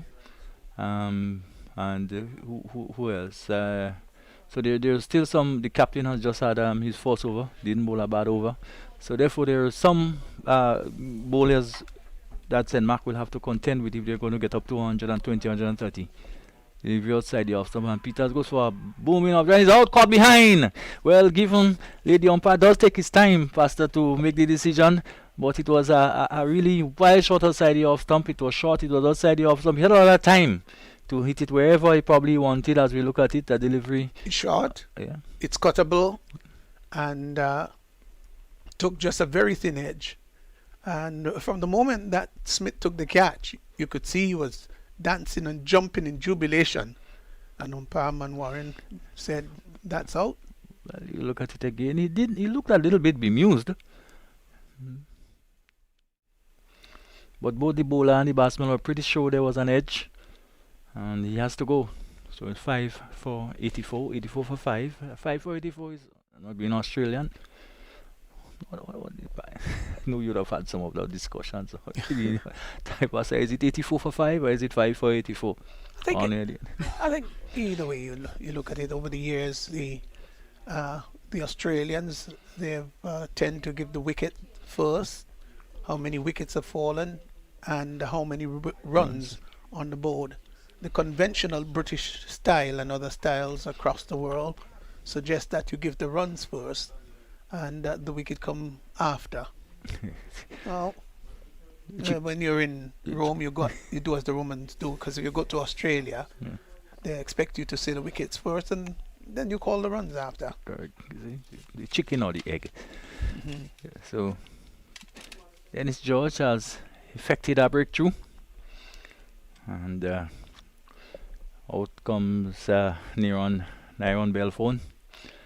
He is expected to probably use the long handle. That's his style. It will be very interesting to see how it goes from here. It's 84 for 5. It's an interesting stage of the game, very important stage of the game. Terry George, Nyron fishing outside the off stump, and Dennis Smith as always looking for an opportunity to effect a stumping or something. He's been pretty neat so far during the innings. If you outside the off stump again this time, dabbed away down behind point on the offside. What was he looking? Yeah, both batsmen ran into each other's path, and it looked rather comical as they were trying to evade each other's path, and had a bit of a collision. But all is well at the end. And the Frees are just daring them to go. As George left arm, he'll go between the umpire and the stumps. Comes in and doesn't deliver. Maybe just not too comfortable. And dead ball signaled by the umpire. We're still 85 for 5. 18 it is to Micah Narain. Nyron Belfone is 1. And really good figures by the bowlers. Spread out over the inning so far. Short outside the off stump. But not really making the type of use he should have made. He could have at least gotten that down to the sweeper. Didn't do so. Here is another delivery on target, and Narain can only come forward and push it up on the onside. It was well bowled. On the offside. Well played too. Indeed. George between the umpire and the stump again. This time and delivery reaches a loud appeal for LBW, but this time the umpire is not answering in the affirmatives, only to signal the end of another over, the end of the 16th. So with 4 to go, 85 for 5, and we could have probably one of those ding-dong, those Tantimol type of experiences this evening again, chasing a low total. Oh, you can never tell. I think we'll have Kerry Frank is lining up with an interview shortly, and once, of course, they're ready, we're going to let them in. Yes, of course. Probably really wanting to have a little chat with the young Andrew. So, whatever happened, it'll be an interesting finish this afternoon. Alexander started, and he bowled 2 overs for 7. Okay, so let's go to Kerry Frank. All right, we here on the Bungtree side interview with Shion Andrew. Shion, you got a bit of start today. How was it out there in the middle? Well, the wicket batting good and thing, but the ball don't really coming through and say thing, so you have to stay back a little and stuff. All right. The first game you didn't get much runs. I got a few more today, 30 plus. I think about 38. Happy with the personal performance? Yeah, man. Well, the last game I was injured and my hand didn't think well and things, so over the past few weeks I was working on my injury, and then after come here today and I come to get runs and stuff. All right. The team so far they're struggling. They're just about 90 plus with a few more overs to go. Assessing the conditions out there in the middle. With what you think could be a competitive total for you guys to defend? To me, between 125 to 140 is a good total, because they have some good batsmen, but we have pretty good bowlers to back it up and stuff. All right. Playing in this tournament, maybe one of the only tournaments happening now in the situation we're facing with COVID. Excited to be part of this tournament? Yeah, I'm excited to make St. Mark's team and come out here and do my best and to help the team win some games. But we come here to win, so we come here to. All right, it's just your second game in the tournament. Still about 3 more games to go. What can we expect from Shion Andrew and St. Mark's for the rest of the matches? Well, I come here to make runs and stuff, so we will see during all the tournament. All right, so you said about 125, 140. What is it like being in St. Mark's in terms of you guys' preparation? How has it been preparing for this tournament in between matches?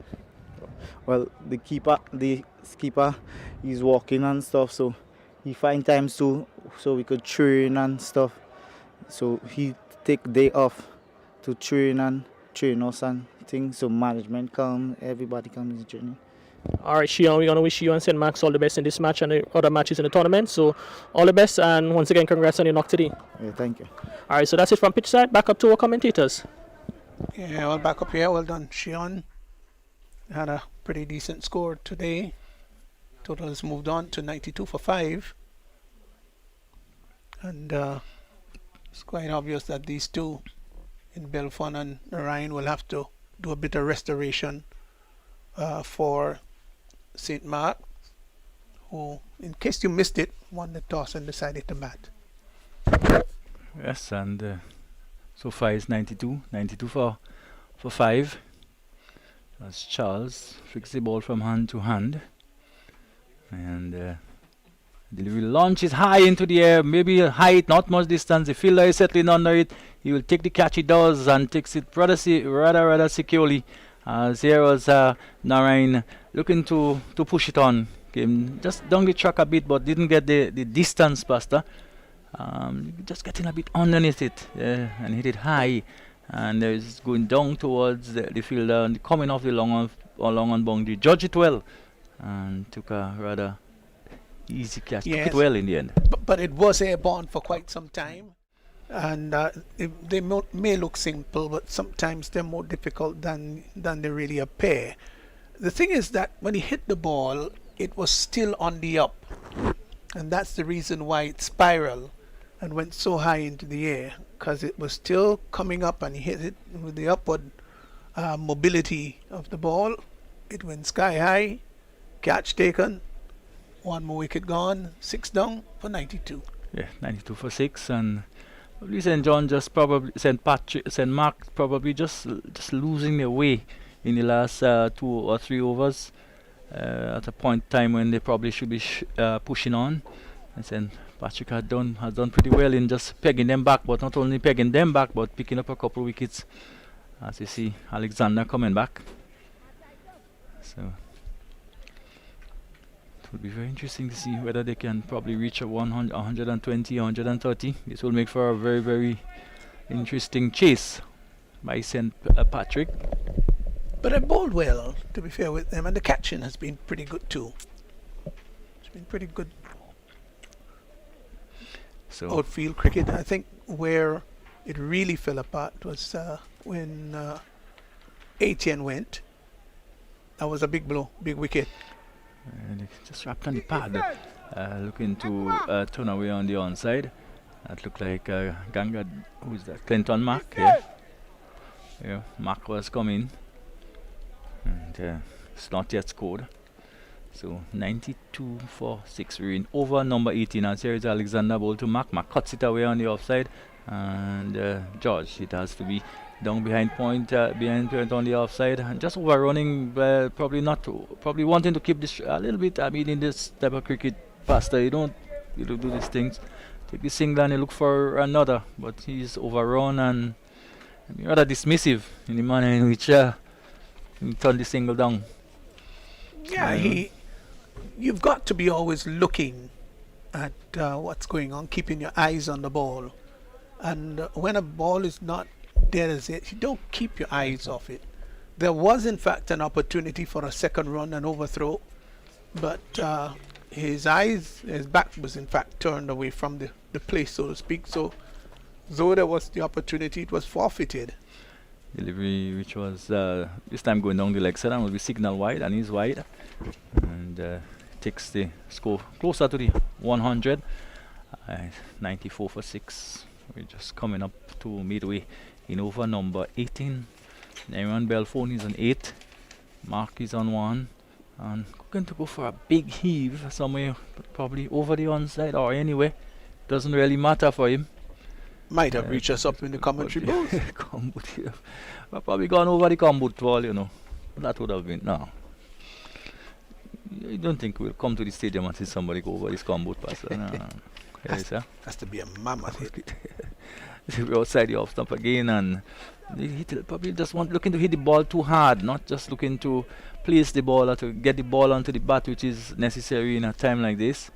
Acres of space down on the onside. We eyeing those areas. Delivery wide again outside the off stump and signal wide, so extras contributing 4 so far. So 95 for 6. Sent Mark.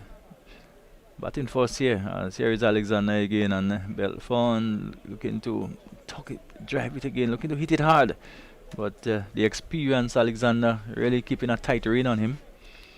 As the left arm turns and begins left arm over the wicket, and a delivery which is caught. A bit of irresponsible cricket there but that's the way he plays the game, and he's gone. Should have gone back for the second. Probably would not have been on strike. It's an evil of the game, and the game punishes you, Pastor. So many times you would have seen that. Yeah, a simple catch at the point area. Just went into the back foot and didn't seem to be very enthusiastic about what he was doing. He walks back and looks rather disconsolate, looks a little agitated too.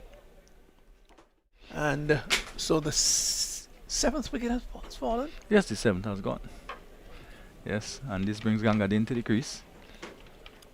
So 7 for 9, 95 for 7. Yeah. So Gangadin comes out, and I thought, yes, going back, you see, and this things do count, but going back to the attempted second run, the overthrow, you know, my thinking is that he was saying to the young man, listen, leave that up to me. I'm not going to come back. I'll stay here. You forfeit an extra run. Yeah. And very often, there's an old taxi driver that lived in an adjacent village to me. I'll give you a little story about that. But on his taxi was marked, every drop costs something. Yes. I remember that. I've seen it. Yeah, if you're in the age group that I am in, and you lived in the St. George's area, you remember that, gentleman. Well, there's probably still a taxi that marks that. You know. Oh, there is? Yeah, in very recent time I would have seen it on a vehicle. Interesting that. Every drop costs something, yeah? Yeah. Okay. I'll tell you the story behind it. I was coming from Munjaloo, going to Munjaloo from GBSS, Grenada Boys Secondary School, and saw the car approaching. I was very tired, knew he was going in my direction, and in the air again. Would it be taken? He dropped it. Well, that looked like Fraser coming up the boundary there. Yeah, that was simple. And the Queen of England would have taken that catch. Wasn't that difficult at all.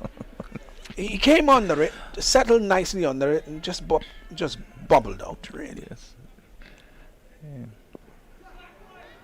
This time delivery played out towards the deep extra coverage, and the fielder comes out the boundary and does the fielding. So we'll be in for some fun with the lower order. 97 for 7 there in the 100. And we're in over number 19, number 17, number 19, yeah? And here is a delivery. He's down the track and tucks it through mid wicket. There will be one. Would they attempt the second? No, they won't. I don't think they will. No. Get back in, Mr. Gangadin. And back he got. And total of 98. It will be very difficult to see them getting probably more than 100 and maybe more than 110 from here, Pastor. Yes. They look a little bit jaded coming to the back end of the building. As of George the innings. cleans him up. A Ooh. delivery. Fine delivery. Yorker right up in the block hole. He played over and around about it. And George just went through a triumphant thump into the air. And so another wicket has fallen. And they've now lost, how many of them? They've lost 8, haven't they? 8, yes, 8 of them. Yes. And 98 for 8. Yeah, just So- going back to my little story, and I did ask the gentleman to give me a lift to Munjaloo, and I got the lift, not quite to Munjaloo, but to Richmond Hill area. And when I came out of the vehicle, did ask me which school I was going to, and I said to him, I go to the Grenada Boys Secondary School. He said, "Is it the grammar school you were going to?" And I said, "Yes." And he said to me, "Well, can you read?" I said, "Yes, sir, I can read." So he said, "Please read what's written on my vehicle." And I'm a little schoolboy at 15 said every drop costs something. So he looked at me and said, "Do you know what you have to do?" And I'm still ignorant, not knowing what the gentleman meant, and actually was saying to me I was supposed to pay. Yeah. Can't blame you. Oh my golly, Yeah. what a thing. That's what it was, yeah. George comes in again this time outside the off stump, and Anju, who has come in, Keldon Anju, had very little idea about this one, and it's taken by the keeper. So with 1 over to go, we down 19, 98 for 8, and the question is how many can they get in this final over? We somewhere between 100 and 110, 105, I don't know. They'll want to make this a big over. Yeah. This last over, final over, you'd want to make it big.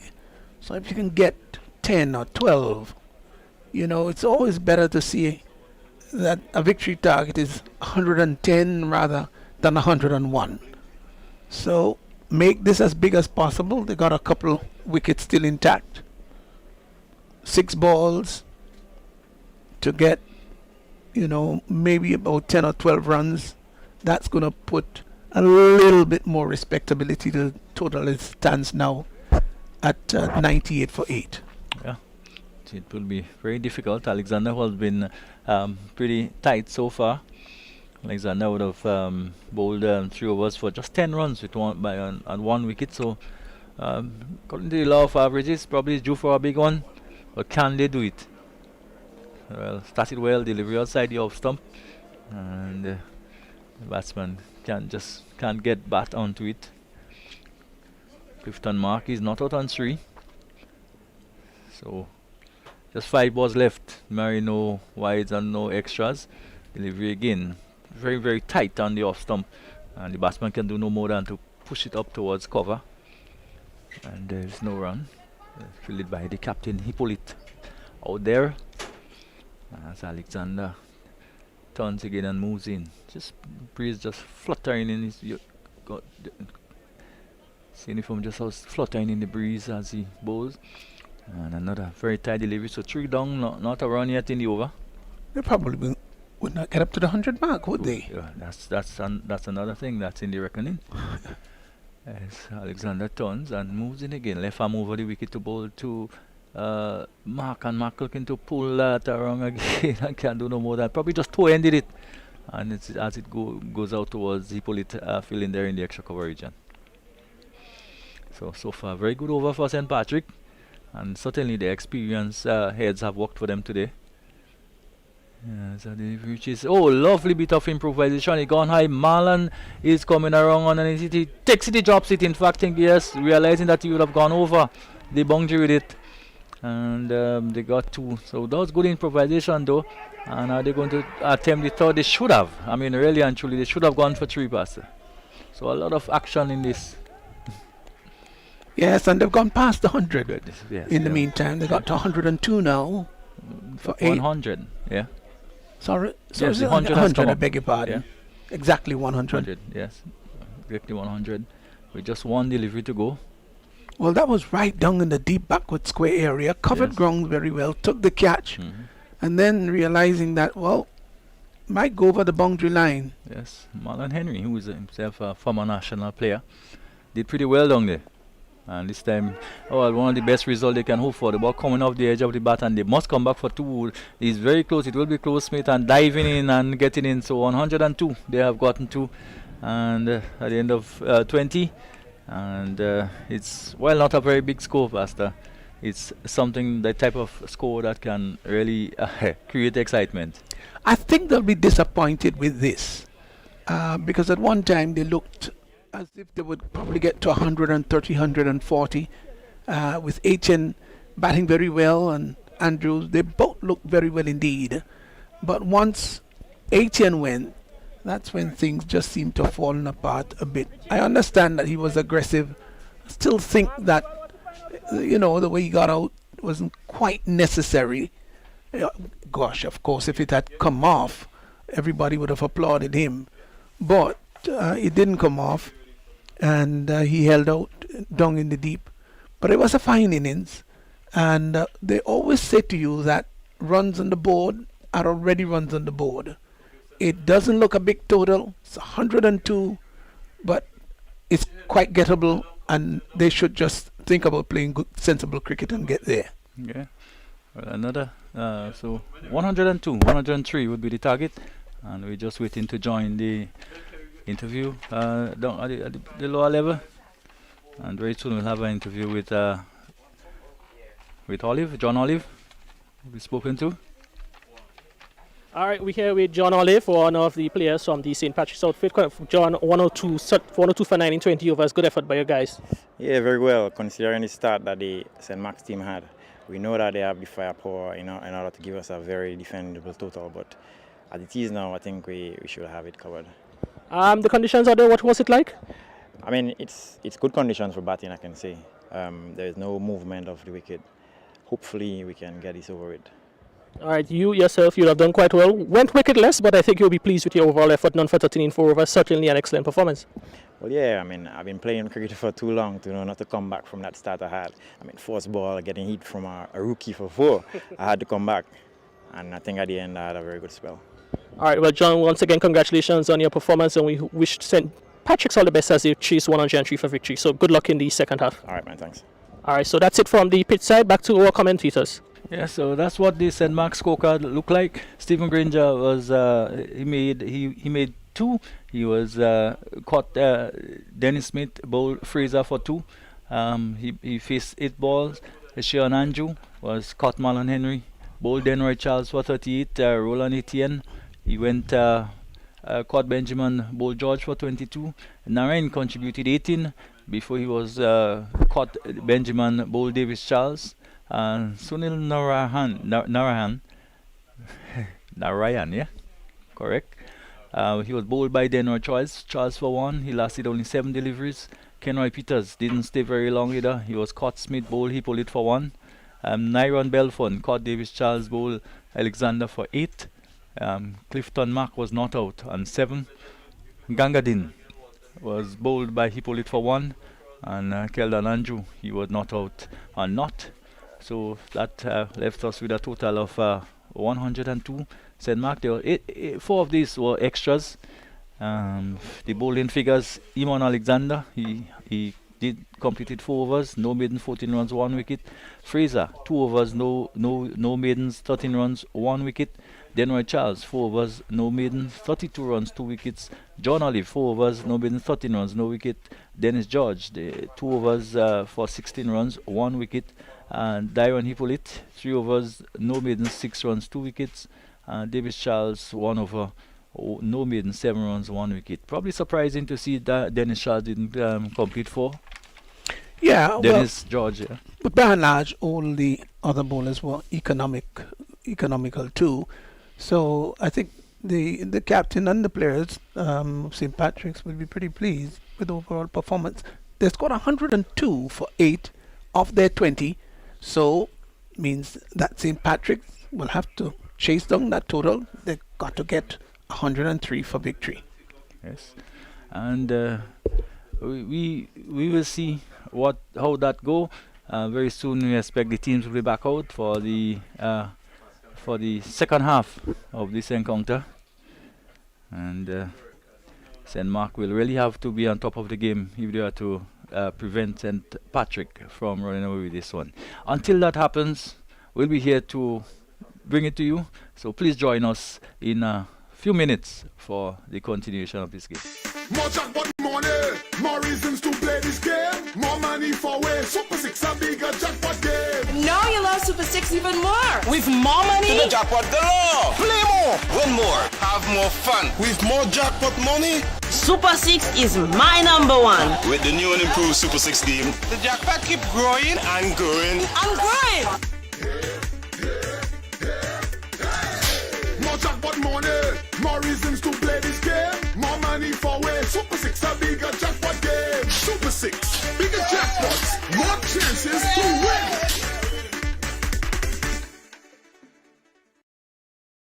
Holy Natural Spring Water is a water for every occasion. On the field of sports, at your workplace, just open the bottle and savor the pure, refreshing taste. Holy Natural Spring Water is produced in Mama Can St. Andrews and is available in all sizes nationwide. To order, telephone 444-7654 or 533-7654.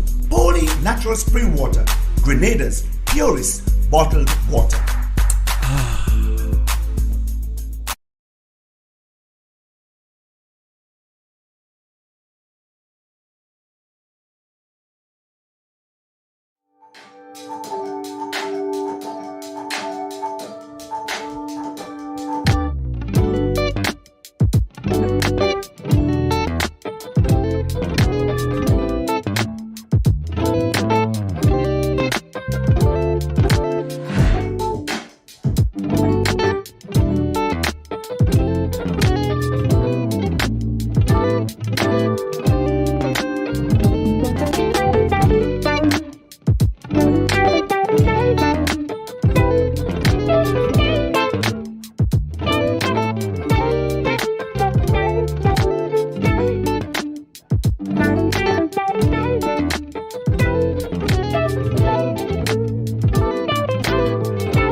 Fans of Grenada, Carriacou and Petite Martinique's diverse marine life and excellent dive sites still have the opportunity to enjoy the Pure Grenada Dive Fest as the 4th edition goes virtual.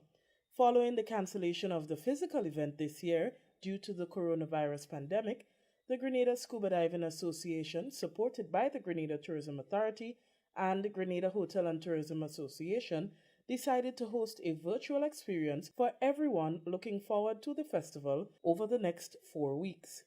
President of the Grenada Scuba Divers Association, Christine Finney, says from the 25th of September to the 25th of October, enthusiasts can follow the virtual action by tuning into Pure Diving's Facebook or Instagram profiles at Grenada Pure Diving. We have a lot of exciting things to talk about, a lot of things to share, and a lot of platforms that we hope we can get people involved anyway. So take people on some virtual tours, that's becoming a much bigger thing in the COVID era, to get people online, to get people engaged.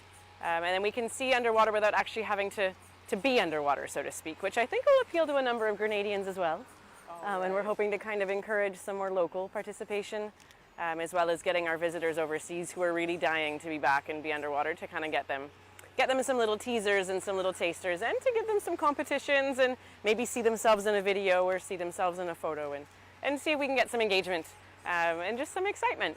We have very healthy reef that still exists in both Grenada and Carriacou, and our coastal reefs we still have, because we are generally a low volume destination. When our visitors come, they get very exclusive, very personalized experiences interacting with our reef in a very eco-friendly, sustainable, non-touch, no-take kind of way. So our sea fan diversity, our sponge diversity, our coral diversity, we're going to be talking about all of these things and showing some great examples. We have some of the best reefs in the region and definitely in the Caribbean as well, and that's feedback that we get from our international guests on a very regular basis. Pure Dive Fest launched on 25th September, coinciding with the anniversary of the sinking of the Tyrrell Bay wreck. She is the latest addition to the destination's wreck lovers portfolio of amazing dive sites in Grenada and Carriacou. A video was posted on social media to share the story about her interesting service life to the people of Grenada, her clean sinking, and her continued contribution to the destination as a popular attraction and an artificial reef. The GSDA president also announced that Beginners Dive Day will be the only live event this year. Our Beginners Dive Day, which really focuses on our local dive market, kind of giving Grenadians the experience to see what it means to try to learn to dive, what the first kind of day experience looks like, what the equipment looks like, and we're going to get some of our local kind of known personalities in the pool with some instructors to give that experience a try in a way that we can kind of present that to the public. So super important, and we make a big ask that if anybody's even remotely interested, that you get online on Instagram or Facebook, go to Grenada Pure Diving or Grenada Pure Diving. If you Google that, you're going to come up with our website as well. It includes our COVID protocols if anyone's got interest in that and you want to make sure we're doing our thing. We definitely have a thorough protocol that we've vetted. Our member shops are ready and open for business, but we just need to make sure that we're doing it in a safe way. So there's a lot of information and a lot of good stuff to share, and we're just excited to get that out there, and we hope we can get some participation. Pure Dive Fest 2020 culminates on the 59th anniversary of the sinking of the Titanic of the Caribbean, the Bianca C, on October 24. Nautical assistant Chanel Sandy says the GTA is happy to support the virtual Pure Grenada Dive Fest this year. As a PADI certified diver, she also encouraged residents to explore our underwater world. I started diving about 10-11 years ago. I have an interest for the sea, and working at the GTA in the Nautical Development Department, dealing with water, got me even more involved in loving the ocean. And I started diving about 2-3 years ago, certified, and now I'm getting to be an advanced diver. I'm really excited about that, and hopefully getting certified in other areas in diving. Presently, 5 out of a total of 9 dive operators in the destination are open for business, and this is a great time for locals to learn to dive and for visitors to see what makes diving in Grenada so popular. For the Grenada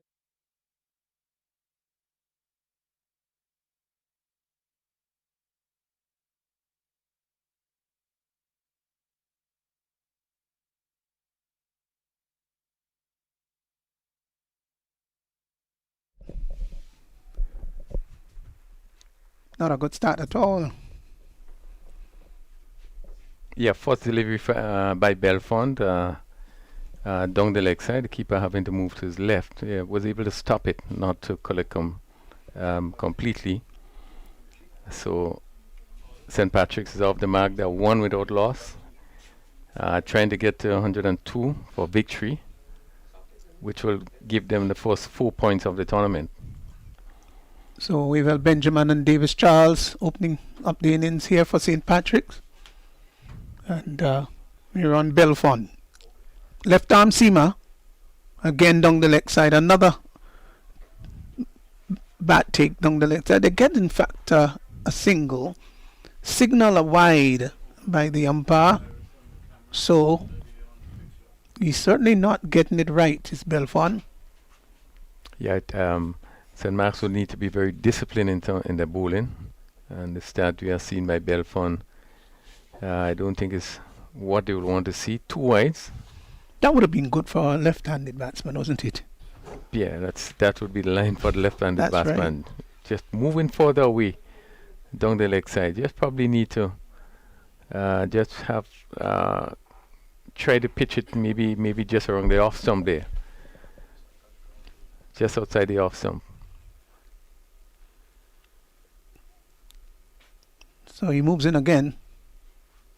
That one wraps him on the pad, just slanting down the leg side. And ball taking the pad, really, no appeal from any of the players. Yeah, you want to make sure that you have the batsman playing that ball coming back into him. Good length, and as we spoke before about the ball coming back into the bat, just outside the off stump, coming back in, which will create more problem for the batsman. I think this is sort of line you'd be looking to bowl. Well bowled this time. Pitch just about middle and off stump. And Benjamin is equal to the task, just came forward and pushed it back along the top, along the track. He really batted very well, bat and pad close together. It's going to be a testing time, I would think, for this opening pair, but a modest total they've got to go after. See no reason why it shouldn't be pulled off.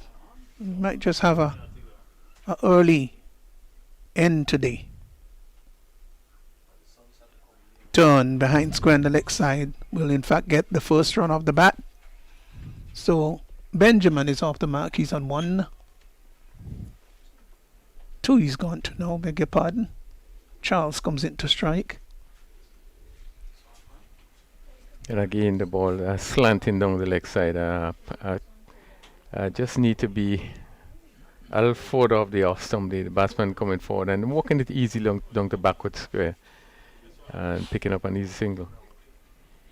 Yeah, sometimes when a left arm swing bowler is not really getting it right, he will decide to go round the wicket rather than over the wicket, as in fact is being now done by Belfont, coming over the wicket. Good bounce, good carry, the appeal for cut behind is gone. Cut behind.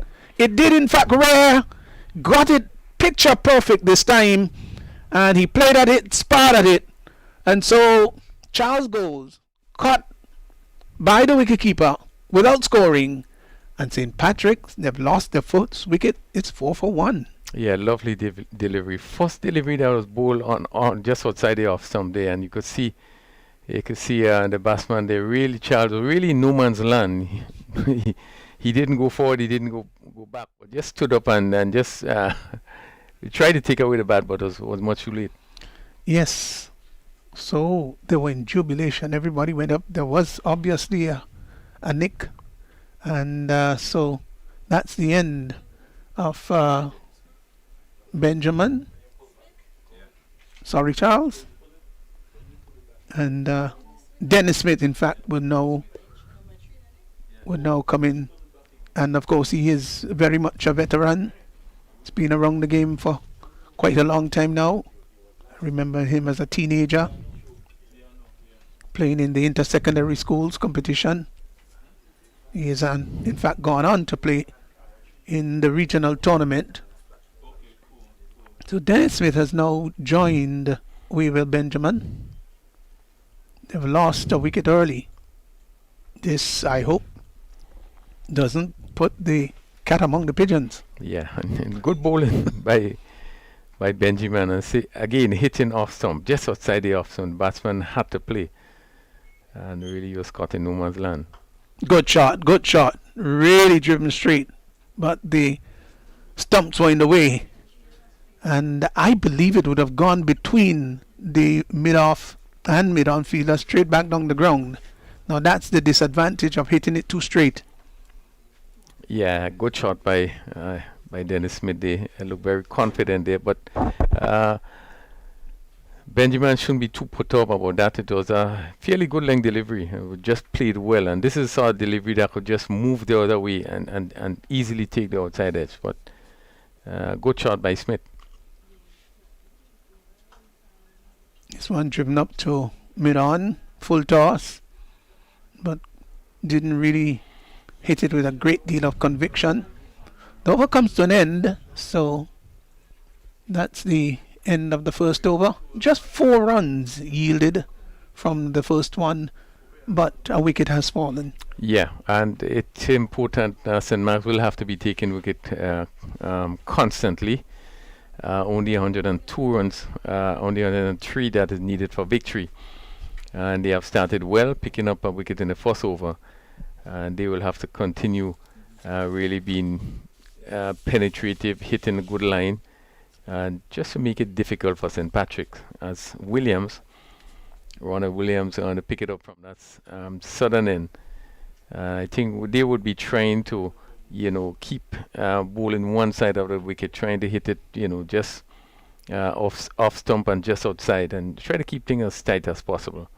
Yeah, he's not built. And we did, in fact, made that comment some time ago. And Ronald Ball here, not built really as the typical fast bowler on the slender side, but he's got a relatively long run-up. We're going to tell you probably about how many paces. It looks to me like about 15, 16 to get to the wicket. I'm going to count it to see whether I got it right. How much you saying, Raphael? Probably maybe just a bit more than that. I would say 12. Well, that was 17. Oh, he's dropped him. Delivery that was climbing down the leg side, and he was looking to swing that. That's Benjamin. Must have gotten maybe a glove on its way to the keeper, who dropped the catch. Oh, they're disconsolate. Shouldn't have happened. Yes, simple catch down the leg side, and really have been a bad miss by the keeper. Oh, Sean Andrews wouldn't be happy with that at all. Just showing what he should have done. A bad miss. Oh, that would have been 2 for 4. Wow. Well, William goes back, moves once more forward. Good approach to the wicket. Bowls and pushes it out to mid-off, and there is no run. Gosh, every bowler would like to get a wicket in his very first delivery. That was right there for the taking. Yeah, Williams again is one of the young players. Also is a hard worker from St. Mark's. He did very well at the under 19 level. He bowled pretty quickly, and as you said that he's slim and built, but he's have a lot of stamina. He's really good bowler. And he's got a lovely approach to the wicket too. And one was short and right around the rib cage area. Yeah, and have the ability to move the ball both ways, particularly the ball leaving the right-handed batsman. So he could be a handful hitting it right here this afternoon. That's nice. It's not very often you find a young bowler who can really move it both ways, away and into the batsman. Nice to know that he can do that. That one was coming into the right-handed batsman. He pulls that to the forward square area. That's 4 runs through mid-wicket. It was short and it was pullable. And Benjamin rocked on the back foot and gave it the treatment it deserved. And it went into the boundary for 4. So Benjamin has gone to 6. And the total has now moved on to 8 for 1. Yeah, good shot, a short delivery, and he hit it well through mid wicket, and that went down to the boundary for 4. And every run scored from now, Benjamin is going to hurt the keeper. Oh yes, certainly will. Live that. That's not where he wanted that to go, but it's going to go very close to the boundary. It's going to be pulled up just inside. The return is going to come to the non-strikers end. They come back for what would be the 3rd run. Yeah, good run in there, and this one was pitched up and hit over cover, and was able to pick up 3 runs. Good running. That's positive. Don't know if there was a little bit of away movement with that ball, but certainly didn't look to hit it there in that cover area. Yeah, I agree. Looking to hit it straight, and it just moved away a bit, and it went through the covers.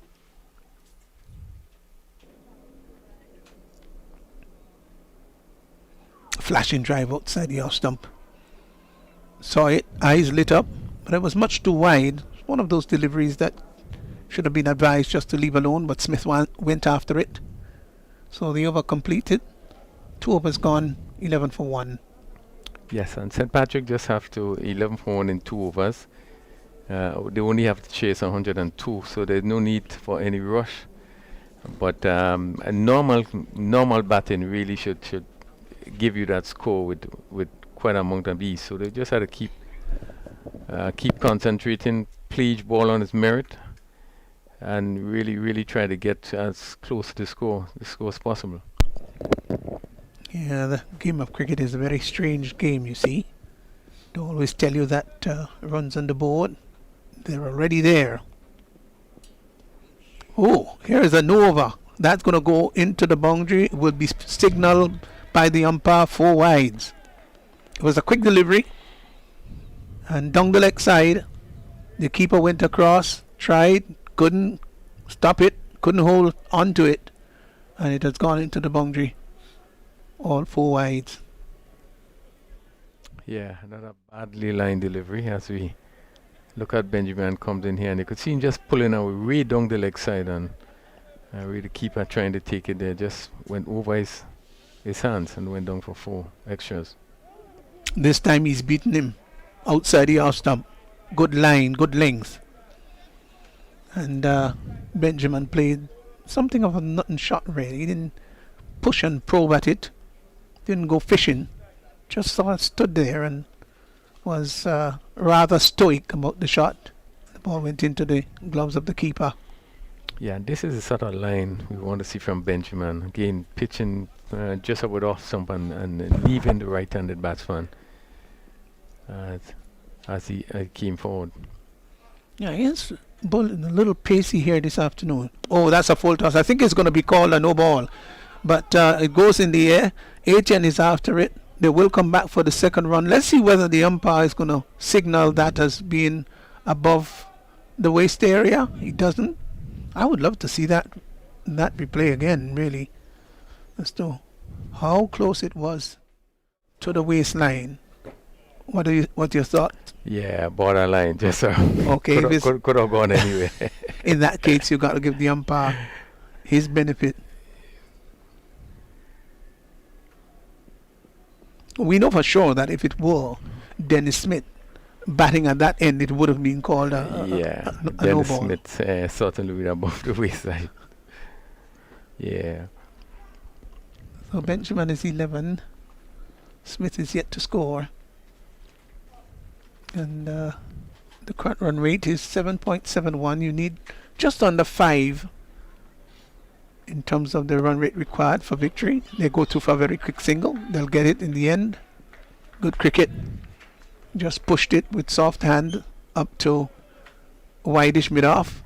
Called for the single. And Smith responded very well.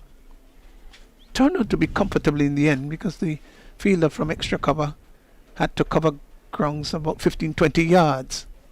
So they had sufficient time to cross for the single. Would not have been in a sense of danger at all.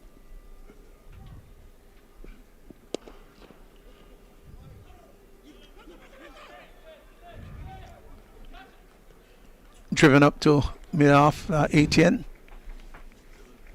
Yeah, good feeling there by Etienne because the ball was traveling rather quickly. Yeah, good positive shot played as the ball pitch up and Smith hit it well down to mid-off. Etienne had to move quickly to his right, tumbling stop, but he saved it.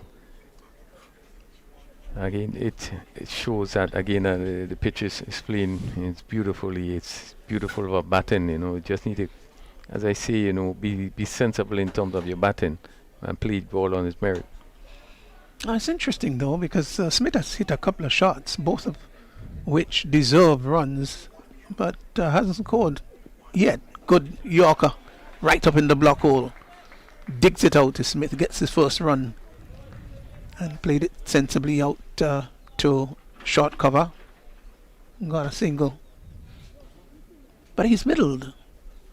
Pretty okay so far. It's not that it's estranged of him middling the ball. Good cricketer.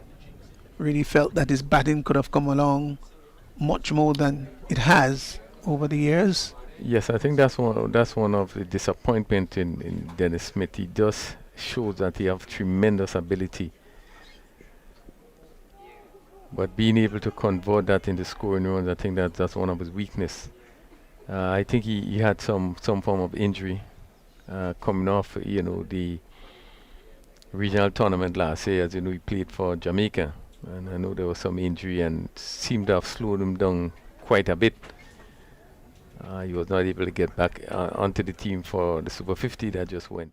So he has to relook his game and really try to get his game back in order, and an effort to really force his way back into one of the teams in the region again to pick up the position of keeping. But his batting, as you rightly say, have been one of the areas that we felt he should have done quite a lot better based on the talent that he have been showing. Yes, in fact, as a schoolboy, I think he must have scored a couple of centuries, hasn't he? Yeah, he did well together with Ronaliti, and they would have played. They were players, who were very dominant in the school tournaments. Here's a no over by Williams. Short, wide signal by the umpire. This one was dug in. It was slanting down the leg side. The umpire said, "Hey, that was wide." Yeah, a bit of discipline by both bowlers. Williams, a little surprised knowing this type of bowler he is, but again trying to extract pace off the wicket. And I think you can see him running in, and in trying to do that, really he has not been able to keep this sort of line that we know he used to. Turn up on the onside. They've got to go through for a quick single. They do so, and they get it. There've been some good running, refill, in the game. I thought that Etienne and Andrew, they ran pretty well between the wicket. Yeah, very impressed with Andrew. His running between the wicket have been tremendous, to me, top class. And we are seeing signs of it in the St. Patrick's inning. Down the leg side, wayward delivery by Williams. He wouldn't be happy with that at all. Benjamin just coming inside the line and allowing it to go by. The keeper having to tumble over to his left. Stopped it. And really there's no rush for St. Patrick's. You only need 103, 23 for 1. And we are in the third over. So you just need to play sensibly from here, push it around. Yeah, they're scoring over 7, so that's good enough.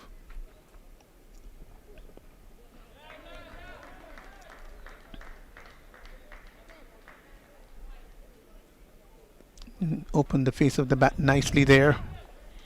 It was Benjamin and just glided it down to third man. Got a comfortable single. It really is good to see some form of sport played in the country.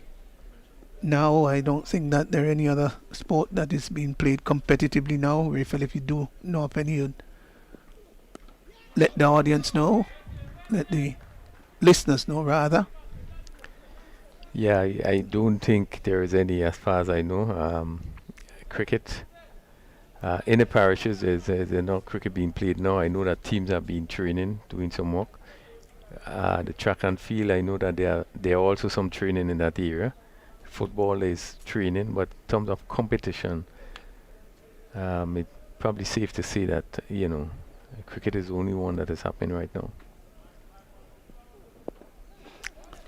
Delivery that is clipped off the pads. They've gone for one. Are they going to come back for the second? The return comes into the keeper's end, and Smith having to really rush back, and he did that with all his might and energy. And they got two, so two more to Smith. He's now gone on to 4. Yeah, just talking about how the pandemic has really impacted sports negatively. But there are a lot of sporting events taking place, albeit in their bubble and without crowd participation around the world. Cricket is being played, test matches, 1 days and 20 cricket.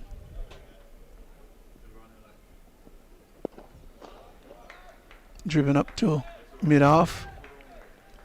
And of course, a bit of basketball, lawn tennis and other sports. The only thing that is missing, of course, is the spectatorship. The crowd support, yes. Yes. Despite what happened, there will be a way for things to happen. We have seen it here in sport. As you said before, quite a bit of discipline is being played at the highest level at this moment, even though we are in the pandemic. But again, with the crowd not being able to come to the venue has not taken away anything really in terms of the competitive nature of the various sports. Yes, but there is something, Raphael, about having a stadium, whether it's half full or full, obstreperous noise of the spectators and the energy and the excitement exuding does help players to perform to their max. It's 27 for 1 and 4 overs gone. Yeah, Raphael, there are some players that really depend on atmosphere to excel. The bigger the crowd, the more atmosphere, the adrenaline rush becomes more pronounced in their bodies, and they depend upon those kinds of atmosphere to perform well. Whereas there are other players that big crowds and big charge atmospheres can become very intimidating. Yeah, and I guess you would have played at the highest level in Grenada and know what it is to play in front of a crowd. When you know that they have a crowd of people, whether it's 300 or 400 people watching outside, is a different feeling. It tells you that look, you have some support outside. There's some people is cheering you on, and you playing it. It adds so much to your cricket. You feel different. It encourages you, and that certainly is lacking now. But again, what is happening, the player will have to redirect the thoughts and the thinking and focus really on just playing the game, and try to leave the crowd out of it. The thinking of the crowd now have to be out of the picture. Yeah, you've got the really good players who can do that. Yeah, we got a really lovely, beautiful view of the stadium and the houses that you're seeing there that you just saw in the picture a little while ago. They were the houses at it's 18. Wraps him on the pad. There was a painful like before, not given out. I thought that was sliding down the leg side. We're just talking about the Dabo Hills, of course, which back in the 50s and 60s you didn't see houses there at all, but now there are a plethora of houses. Good decision by the umpire. That was sliding down the leg side. Etienne off the back foot, French cut, gonna go behind the keeper. Let's see what the umpire says. It looked more like a French cut to me. Yes, so he did get an inside edge, and the ball went behind the keeper. The batsman had time to cross for 1. Yeah, seemed to pass very close to the the off stump as you're looking to cut there, and that ball taking probably the bottom edge. Etienne to Smith. Glides the ball down to third man, thought about a single, then decided against it. Quite rightly too. Benjamin just waving off any decision for a single, saying no to Smith. It's Benjamin's call, of course, because the ball is going behind Smith.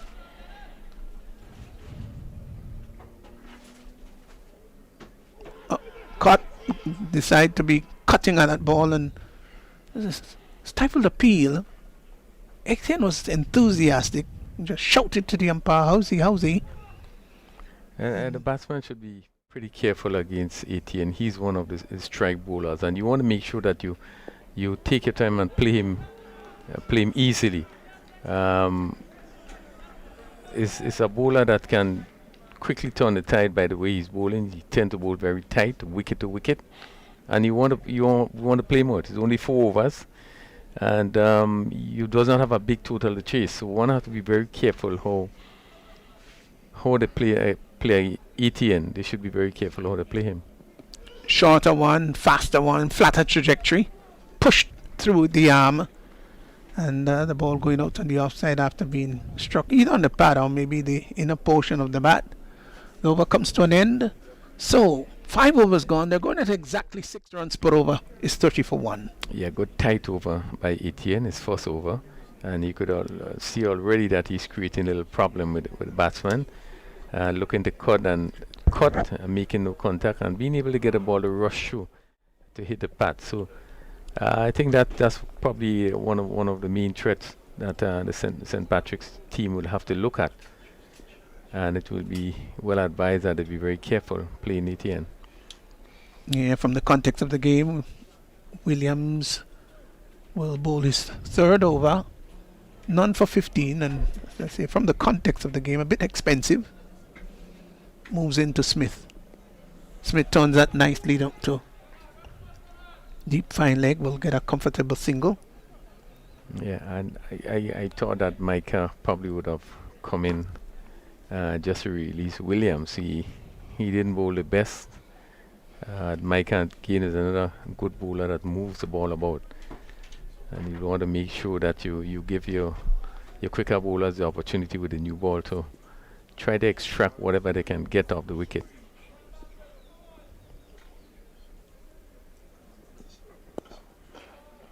Driven out to extra cover.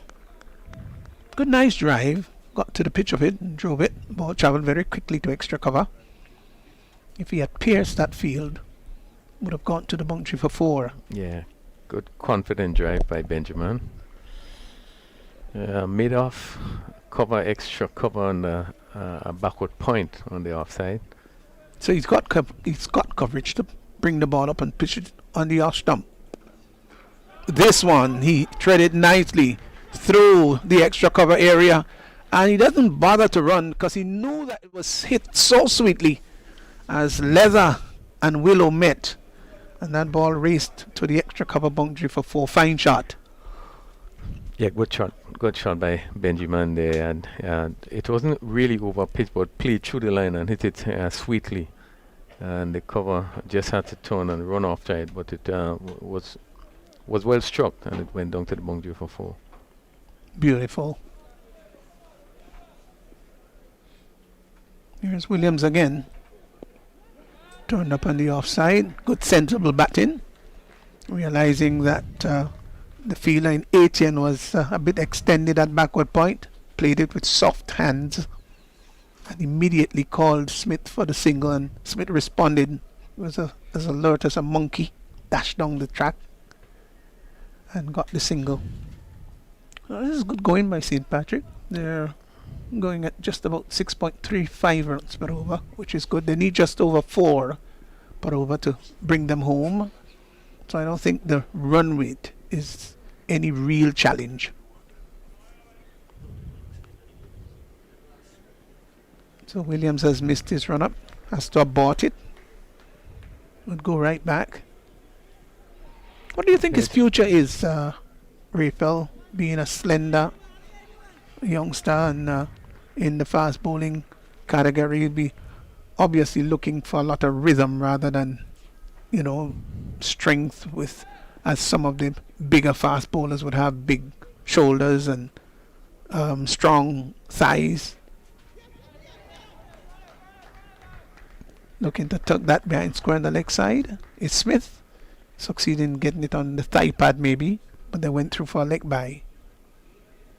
Well, I think Williams have quite a bit going for him in that I think his run-up is pretty okay with his run-up. Maybe just a little other adjustment, but he looks pretty good. He gets to the wickets well.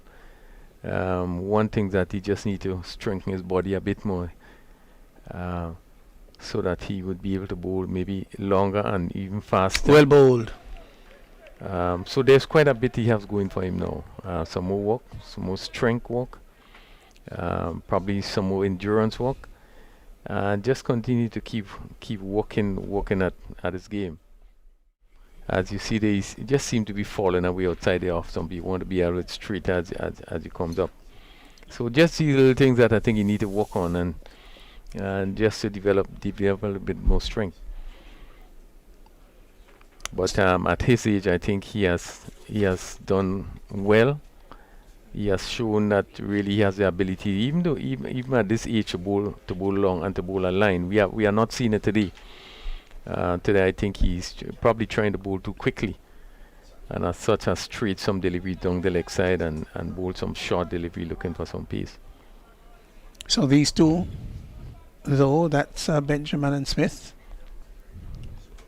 18 and 6 respectively. They have begun to do a good repair job for St. Patrick. Etienne is bringing Smith forward and just opens the face of the bat and glided it down behind square on the offside.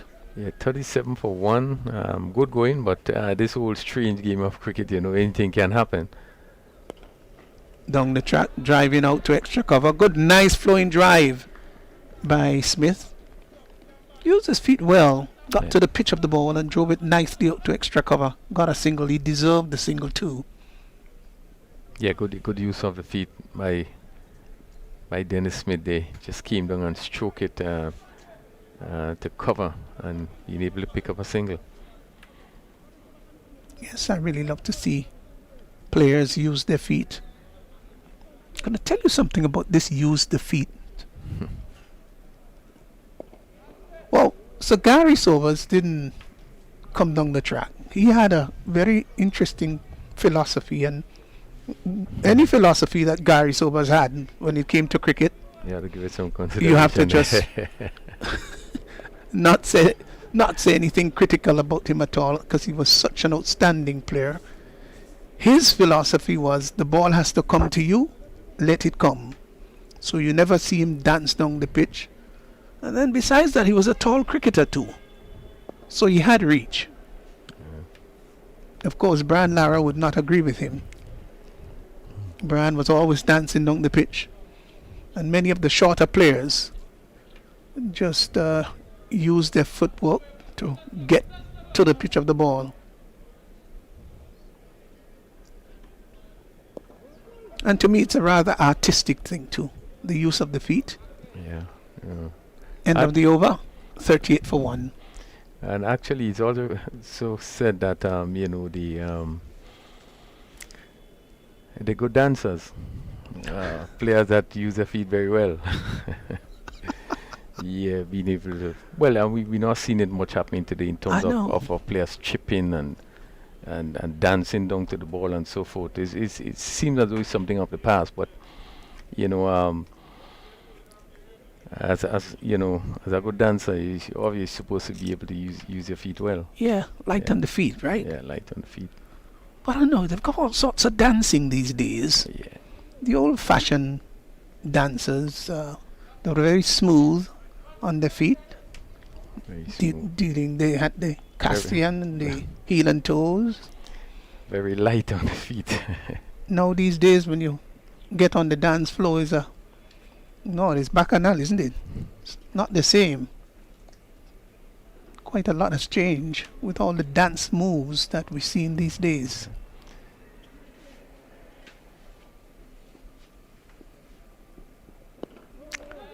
Delivery that is pushed up on the offside will get a comfortable single as Micah Narayan is pulled into the attack. He's bowling from the southern the river road end. Of course, you've got the two ends, the Dabo end. Dabo, of course, there's a history behind this. In fact, this entire Queen's Park area with its sporting facilities, that's going to go down to third man. It's not going to get to the player. They will, in fact, get a single, but it was airborne for some time. Benjamin was looking to hit that over mid-wicket. It took the top half of the bat and went down to third man. Yeah, he was not in control of that shot. Peeled off the edge and just dropped just in front of the fielder. That third man that had to come in. So he took it off of the first bounce. But one aspect that Narayan is the sort of bowler again that moves the ball away quite a bit. And he's going to continue to attack probably off some just out there. Opens the face of the bat, glides it down to third man. They will come back for the second. The return comes in to the, well, if you want to call it the wrong end, should have been the non-striker's end. But it was not a strong, accurate return. And all is well that ends well. They get two. I was just talking about Dabo, and this entire area, inclusive of the Dabo Hills, was owned by one Miss Lucy Dabo, and willed it to the people of Grenada for sporting activities. Going to come back to that. Delivery that is short, coming into the right-handed batsman. Plays it out on the offside. That's Dennis Smith. So in the earlier days, quite a lot of sporting activities took place here. I'm told for a brief moment that there was a bit of golf played in the very early days here at Queen's Park. A lot of kite flying, of course. Back in the 60s, there was the horse racing, which took place in this area. Pulled nicely down to the deep square position for four in front of square. That was a lovely shot. It was short, and he rocked onto the back foot, did Dennis Smith, and just in a beautiful manner, just lifted it in front of square, and it went to the boundary for four. Fine shot. Yeah, beautiful shot by Smith. He actually got up on one leg, and Gordon Green's style just clipped it, and it went over backward square down to the boundary for four. Lovely shot. Yeah, and just going back, Rifel, I'm sure you remember the great days when we had several cricket pitches in this area. You must remember those days. We had the college ground, which is to the right of this area, and a couple other areas. There could have been 3-4 matches being played at the Queen's Park at the same time. Yeah, there actually was 4 venues. We had college ground. We had actually behind the galvanized was another ground.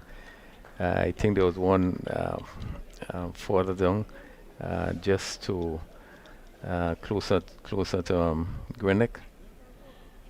And so there was 4 grounds. I also think there was one where we now call, but where's the college ground there? Yes, cricket was played there too. Yes, also venue there. So we have quite a bit of venues that we had on this ground. And as you know, this place used to be packed with matches on the weekend. Oh yes, great scene it used to be. Back then you had college ground with the matting laid over it, and a lot of bowlers wanted the matting on the wet side so it would skid off. Could be quick. I think this is what made our cricketers before, they were so talented, and one would want to think that we had better players. So because of services. Sorry, Raphael. Kevin Gangadine pulled into the attack. Yes, and that's why Grenada back then produced such a number of outstanding cricketers. Some have gone to the great beyond. You can think of so many names.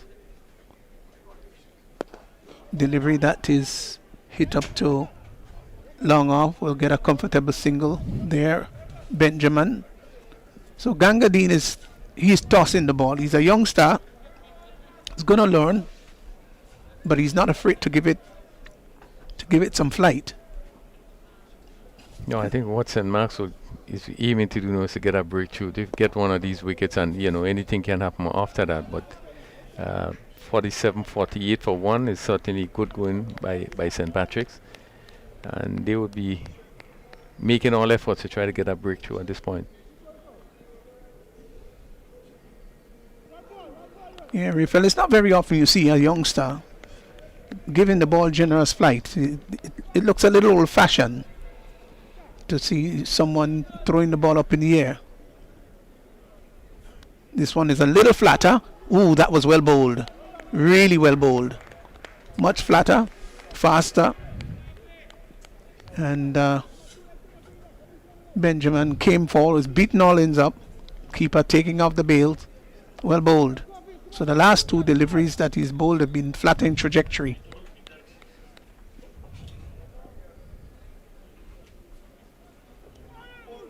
Ooh, that one was short, just seemed to skid onto him. So that's the end of his first over. Just 5 runs coming off it. Sorry, 2 runs coming off it. It's 48 for 1, and 9 overs gone. And so St. Patrick's very much on course here. Some more thoughts from you, Rafael, and we'll also be joined by Justin Hector. Yeah, very good start by St. Patrick's. They need another 55 runs for victory, and really that this partnership have been going pretty well. They lost an early wicket, but this pair has come together and they look fairly comfortable. The fact that although we have seen that last over from Gangadine, probably give the batsman Benjamin a bit of a trouble, but generally I think at 48 for 1 they should feel pretty comfortable with that at this moment. Yeah, 9 overs, 48. I mean, that set them right on course. And I think if Smith and let's say bat for another 5 overs, they should be very well set there. Yeah, this pair remain for the next 2 overs. I think at 60 odd for 1, would probably break the heart of the St. Mark's batting, and this is why this pair need to just stay around for a little while. Smith is looking pretty good. I think he's looking pretty impressive, stroking the ball well, and he looks pretty confident at the moment. Yeah, indeed. The ball is coming off the bat rather crisply. And St. Mark probably would ruin the fact that they probably didn't score another 20 runs. So we're in almost the middle stage of this innings, 10th over. Here is Micah Narayan into Smith. Smith off the back foot, cracks it, but beautifully saved there by Narayan Belfon. Very good cricket all around. A spanking drive, square wicket on the offside, and Belfon tumbling away to his should be his stronger side, his left hand side, and making a good save. Yeah, and it had Weevil Benjamin. He had to scamper in at the last moment to get in, and the keeper thought he was in the action for a bit, but Weevil Benjamin probably just got in just in time. So St. Patrick's there just closer to 50, 49 for 1. It's not been quite fluent batting because the bowling has been quite good, but they are in charge. Just 1 wicket down going after 103, and it's quite satisfied in their position in the match. And that's the key area. We need to look at the wicket column, the key column. They haven't lost wickets, so they're not under no real pressure, and they're just picking the runs off as they get it. Very normal cricket from here, and probably it will get them there. So it's 49 for 1. So that landmark coming up, it's a partnership of 45, and in these circumstances, now that 50 partnership will come up, that 50 runs will come up, and really struggling is he really done himself in trying to get you for that quick single. Yeah, it looks like it's some problem there. It's either cramps or maybe some muscle issues, hamstring issues or so. But he's called for some help from the dressing room, and it looks like could be a bit of a cramp. It's pretty have held on to the hamstring though. Yeah, so it's always it's hot out there, and it's very humid conditions at the National Stadium just for 4 o'clock, and as the sun goes down, so knowing that they have a game tomorrow, we will want to make sure that it's nothing serious that cannot as he seems to be in a bit of a pain as we see the replay. They're wincing a bit on the ground there, so it looks like certainly it's something serious, and the batsman is really in a discomforting position at the moment, and it's really unfortunate, an unfortunate sight to see on the field of cricket, but it looks like it's something serious there affecting the player from St. Patrick. Yeah, and you see, in these conditions, you need to be well hydrated, and players make these mistakes of coming and not taking the fluids that they should before the game. Yeah, one could see that they're trying to see if they could, just loosen that up. But the way he held on to his hamstring too, it seemed like it's just behind the calf, so it could be a muscle just above the knee. So he has to hope that it's not the hamstring. If it is, he'll really be in trouble. Yeah, it could be just some cramps, I mean, those cramps can be quite severe, they just creep up on you in any moment and really lock down that part of the body, and he seems to have been getting in some fluids in, and still in a bit of pain as we see the fielder there, that's Ronald Etienne, trying to assist him to get his shoes back on, but I think it looks like you'd have to go off and be replaced by the next batsman in the hut. He's trying, he's a fighter, would want to continue, and we wait to see what is the outcome of the action in the middle.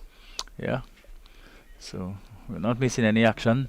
In fact, just that player has gone down with what looked like some form of cramp, and so give him some attention out there. Yeah, so we can probably take the opportunity to sort of preview tomorrow's action. Tomorrow we have two more big matches in the NLA GPL T20. We have matches number 7 and number 8. Number 7 from 9:30 in the morning. We have St. George's. They're coming up against St. Andrew. The capital parish versus the big parish. That should be certainly a big encounter. As I see my colleague Cisco here is Noel from Budge-Grove, really excited to hear the big parish being mentioned, so I know she'll be excited for today's encounter. Tomorrow's encounter in the morning at 9:30, that is match number 7. St. George's versus St. Andrew. In any form, whether it's cricket, whether it's football, track and field, cultural activities, a big parish versus the capital parish is always a big match on any fixture. Indeed, always a big whether it's cricket, whether it's football, whether it's anything, whatever, athletics. It's always been that way. And to add to the context in which they would meet tomorrow, they're both teams who are undefeated in the tournament. St. George's, they won the second match this morning. St. Andrew, they've won their two matches on the first weekend. So it's a top of the table clash in match number 7 of the NLA GPL T20. And then match number 8, we see two powerhouses of cricket in Grenada. St. Patrick, they come up against St. David in what should be also another exciting encounter. So we encourage you to get your stuff organized early tomorrow and tune in to the Grenada Cricket Association Facebook page for lovely cricket here at the National Stadium in the NLA GPL T20. Yeah. So seem like the Wavell Benjamin is little bit feeling a little better. We haven't seen him run yet since that, so we wait to see what will happen if he has to scamper. And batting with Dennis Smith is he does run quite a bit, and it puts a lot of pressure on you if you're not someone who is very swift between the wicket. Yes, Dennis is a busy player. He's 17 of 26, just one boundary. Wavell Benjamin is at 2 boundaries. So the boundaries have not been coming in after in over number 10 and just 3 boundaries. So in that regard, St. Mark's will be sort of pleased, just 3 off almost 10 overs, 3 boundaries in 59 balls with happy. But at the same time, it is all about the wickets, and the score 50 for 1 means that St. Patrick's just need another 53 in 10 overs. So wickets is all the currency, is the currency of the game at the moment. Okay. So cutting just behind square on the offside, that will run pretty close to the boundary, as I said, and almost the field just looking almost like a golf course with the the bunkers and the green. We've seen in some areas where the ball would have just stopped after pitching, almost like when you hit like one of those wedge shots that just drop in golf. I don't know how well you probably play some golf in golf course in Ghana's career. I don't know if you've tried your hand at golf. Well, nothing against the sport of golf, but when there is cricket, I think everything else is secondary. So Well, it's funny, most cricketers tends to mix, blend the golf, the swing and the bat swing and everything seem to tie into that type of motion. yeah, I think cricket and golf goes hand in hand because a number of the players, the great players. So Isaac Vivian Richards, he would have been an added golf player himself. Brian Charles Lara. Many stories of his off days would be seen on the golf course getting in things. So it's also a de-stressor, but the same context in terms of getting your swing right and so forth. But golf and cricket certainly has had a close relationship in the years gone by. Probably. There's some more money floating around golf. Well, more lucrative, yeah? Yeah, it's certainly not one of those popular sports here in Grenada, in this part of the world, and especially in Grenada. It's still a sport of the minority, as you see a delivery there, quite loosely delivery there from Gangadine. Loopy delivery, full toss on the line off middle and leg stump, which Wavell Benjamin swivels behind, and he's certainly struggling to complete those two deliveries as the 50 partnership is up between Benjamin and Dennis Smith. 50 off 63 deliveries, 46 minutes, 3 fours and no sixes, 22 to Benjamin and 19 runs to Dennis Smith. Yeah, as down the track he comes and pulls it down towards, and again still struggling. One can see that he's still struggling a bit, and it's made more difficult by the fact that the spinner is bowling to him because he now has to use that feet a little bit more. So probably said Mark would be wanting him to be in the action a bit more because the chances of getting him out, the fact that he's a bit distressed, might be greater. Yeah, and I think that the last shot there showed that he's looking to get out. We have not seen him use his feet much in the innings, and there was a delivery there from Gangadine. He used his feet, pulled out the slog, got it down the ground. Let's wait to see what he does. He again advances to this one, so he certainly shows intention of wanting to get after the bowling and probably hit more boundaries, but the way things are going is only straight to the fielders, and he has to do more running. Yeah, well, he's picked up a couple of singles during the course of the over. He's gone to 26, 22 there with Dennis Smith, 57 for 1. So getting close to win 46. Yeah, so at a rate of just 5.1 basically, yeah, just about 5 runs and over. So shouldn't be too difficult from here on with wickets in hand. Yes, there's still a few batsmen to come for St. Patrick. Should they need a rise? Yes, you still have those explosive batsmen, the likes of Denroy Charles. You have Dennis George, who can use the long handle. Marlon Henry, a young Devonny Joseph, one of the under 19 prospects, is also in the mid. So he probably might be slated to come in next, but it's certainly a lot of batting left in the tank for St. Patrick. Lovely picture, the backdrop of the Dabo Hills. Behind the hills there would be Fontenoy and beautiful beach. Yes, you would have in some time in your lifetime utilize these beaches just beyond the Dabo Hills at Cherry Hill and at Fontenoy and Grand Mall. Yes, I've had experiences of being on the Fontenoy beach, and in years gone by it was a vast area as compared to what it is now. But the Fontenoy beach is certainly one of those must beautiful sights that you see on the west coast going up, and it's certainly a beautiful experience when you go into the water in that particular part of the island. So Sunil is into the attack, so now Naran,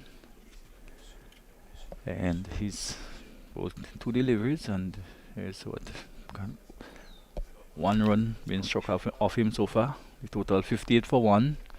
Benjamin is on 27, 22 Dennis Smith, and he comes in now to bowl to Smith, who to this delivery is driving up on the onside just past the right hand of Sunil, and it goes down towards the long on fieldsman, and there's another single for Smith. So they're doing it very easily this moment, St. Patrick. Yeah, it's a non-threatening bowling there, as we see where Benjamin gets one, which he swivels, holes towards the onside. The fielder there in the deep backwards area, he had to come around. The ball was traveling a bit quickly, and I think he did well to get his body behind it to restrict the score only to 1. Lucky to get away with that. 28 when Benjamin though goes to 28, still fighting despite 60 for 1. Swept behind and a chance for run out, and is he gone? He's gone. Yes, one expected that. He was really hobbling, and Smith, knowing that, I think to call him through for this single. I think he probably is happy to leave too. Probably was in some pain out there. But the second wicket has gone down, but you can never tell. Things like that sometimes can spark a avalanche. Yeah, I think it was the situation, knowing that the batsman was struggling a bit. As we see the replay there, he was nowhere in the picture. The easy soft dismissal there from St. Patrick's. Nyron Belfon with the collection firing in the throw to Sheon Andrew. So there's another wicket there for St. Patrick's. As we see, it's the new batsman with number 8 on his back. That is Denroy Charles. He strides to the middle to replace the struggling Wavell Benjamin. He was out there for a long time, 55 minutes, just 5 minutes short of an hour, 45 balls, 28 runs. He certainly had it difficult outside there, and I think in the back of his mind, he's probably happy to get out of the heat in the middle and relax in the cool and comfort of the dressing room. Did you see the joy with which the wicketkeeper probably came 28 runs too late for him? Yes. Yeah. Could have missed him, dropped him off the first ball of the second over. Yes, so indeed. Big opportunity went to begging for St. Patrick's. 60 for 2. So the new batsman is Denroy Charles, and he will face immediately the bowling of Sunil Naran, and a delivery which is tucked up towards long on. A diving attempt by Nyron Belfon there at straight his mid wicket. Can't stop it. It goes down towards long on, and that's the end of a successful over for Sunil. At the end of it, Denroy Charles is on 121 to Dennis Smith. I think the focus would be now to see if they can prize Dennis Smith out, and if they can, probably we could be in for some kind of a finish. Yeah, Dennis Smith is he's linchpin so far 3 innings. He's out there looking to just walk the ball around, pick up the 1 and 2s. He hasn't been looking to be too expressive, but as you know, with the nature in cricket at this level, 1-2 quick wickets, and certainly can really change the context of a match. St. Patrick's, they're on top so far, just need 42 from a remaining 48 deliveries, just over about 5.25 runs per over. They're in charge out there, but it will take really some extra special cricket from St. Mark to get back into the game. And once Dennis Smith outside there, St. Patrick's would continue to feel they're in control of proceedings. There is Gangadin on his way to Charles. Charles again hitting it hard down towards long on, and picks up another single, and he takes the score on to 62. So Smith is back in stride. He's on 21, 2-2 Charles, and Gangadin, who is in his third over, comes in on both to Smith. Smith down the wicket and drives it crisply, lovely, between cover and extra cover. It's rolling out towards the boundary, and he cannot get to it. So it's a beautiful shot. Smith just coming down the track and hitting it so nonchalantly through the onside. Just pure timing. Yeah, certainly a top-class shot there from Smith. Got to the pitch of it, used his feet well, and was able to beat the fielder, that is Mike Narine, in the extra cover position. The fielder on the deep sweeper position, he had some work to do, but to no avail. Yeah, so almost getting it on the full. It's another ball driven down towards long off, and Belfon is down there and returns. So it's 4 to Smith. Smith is on 26, 2-2 Charles, and it's 67 for 2. Deliveries Charles comes forward 2 and just plays up on the onside, and Gangadin does the fielding. There is no run, so quite one can see quite clearly the chance there now, but easily again Smith very quick between the wicket. Delivery just steered down towards the backward point on the edge of the circle, and they were able to go through for what in the end was a relatively easy single to take Charles on to 3 and to bring Smith, who is on 26, back on strike, 68 for 2. Gangadin nearing the end of his third over comes down, and a good delivery.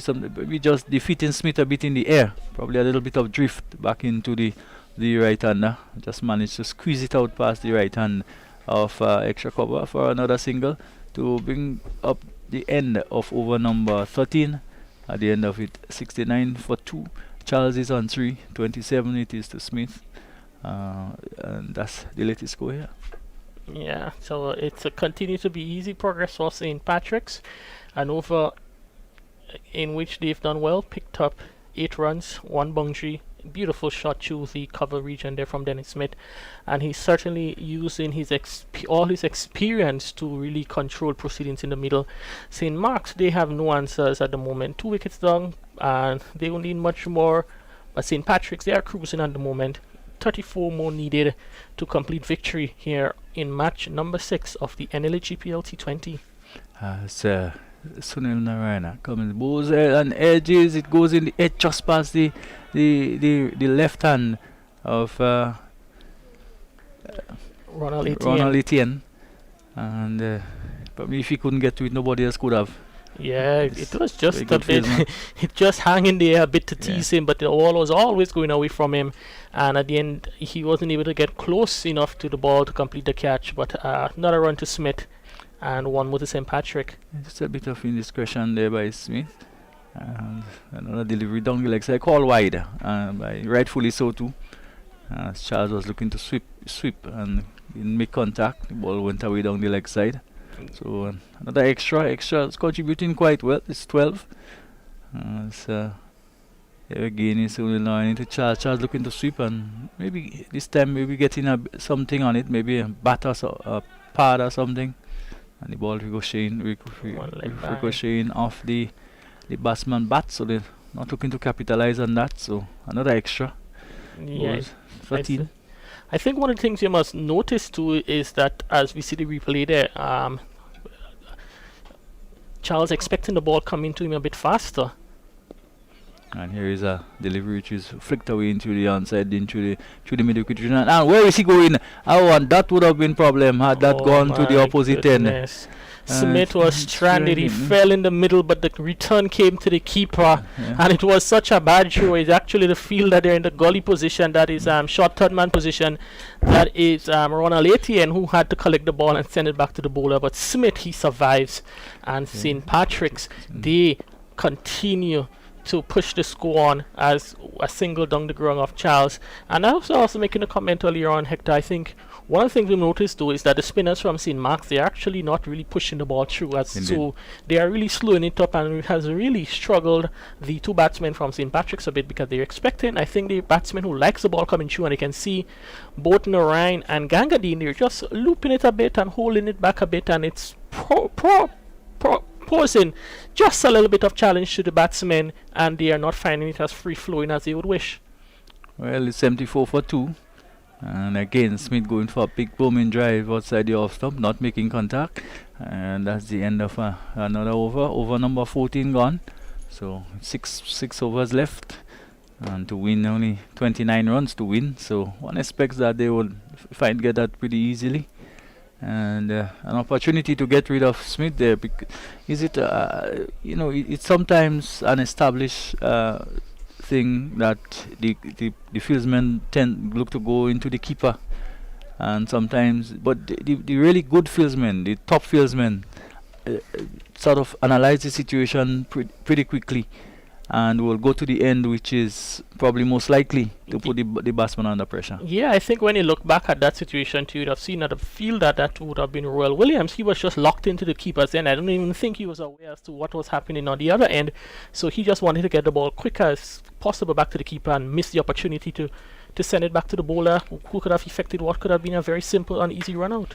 So Gangadin starts with a wide, as Charles was looking to hit it hard into the offside and didn't make contact. So it's 75. So just 28 more. Ooh, and a bad delivery down the leg side. Full toss down the leg side, which Charles really did nothing with. Did he toss? I've seen like the umpires just wanting to signal something, and in the end changed his mind. So it was down the leg side, probably getting a bit of Charles. And a delivery tossed up again and pushed up towards long off, and there is a single for Charles, and takes him on to 5.29 is Smith.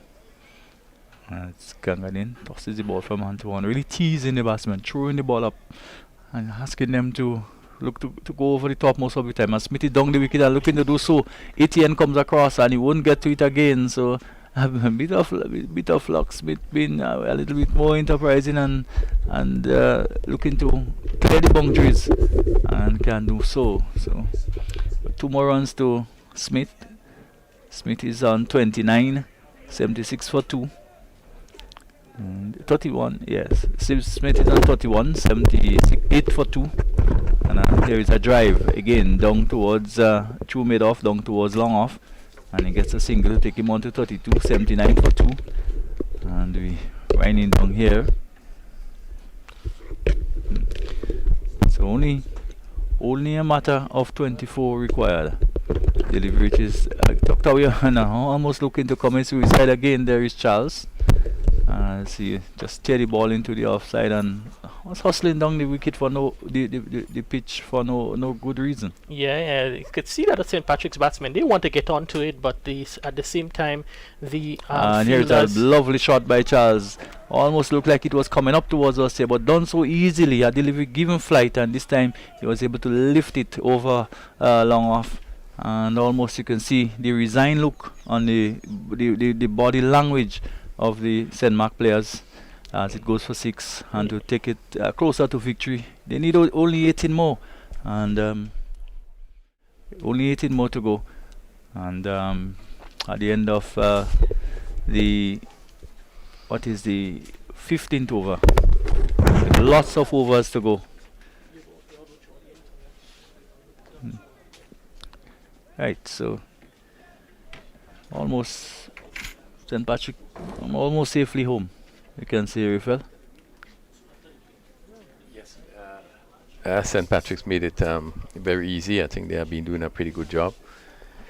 Though it's only lost 2 wickets up to this point, and I think should be home at 85 for 2. Really should be home very easily.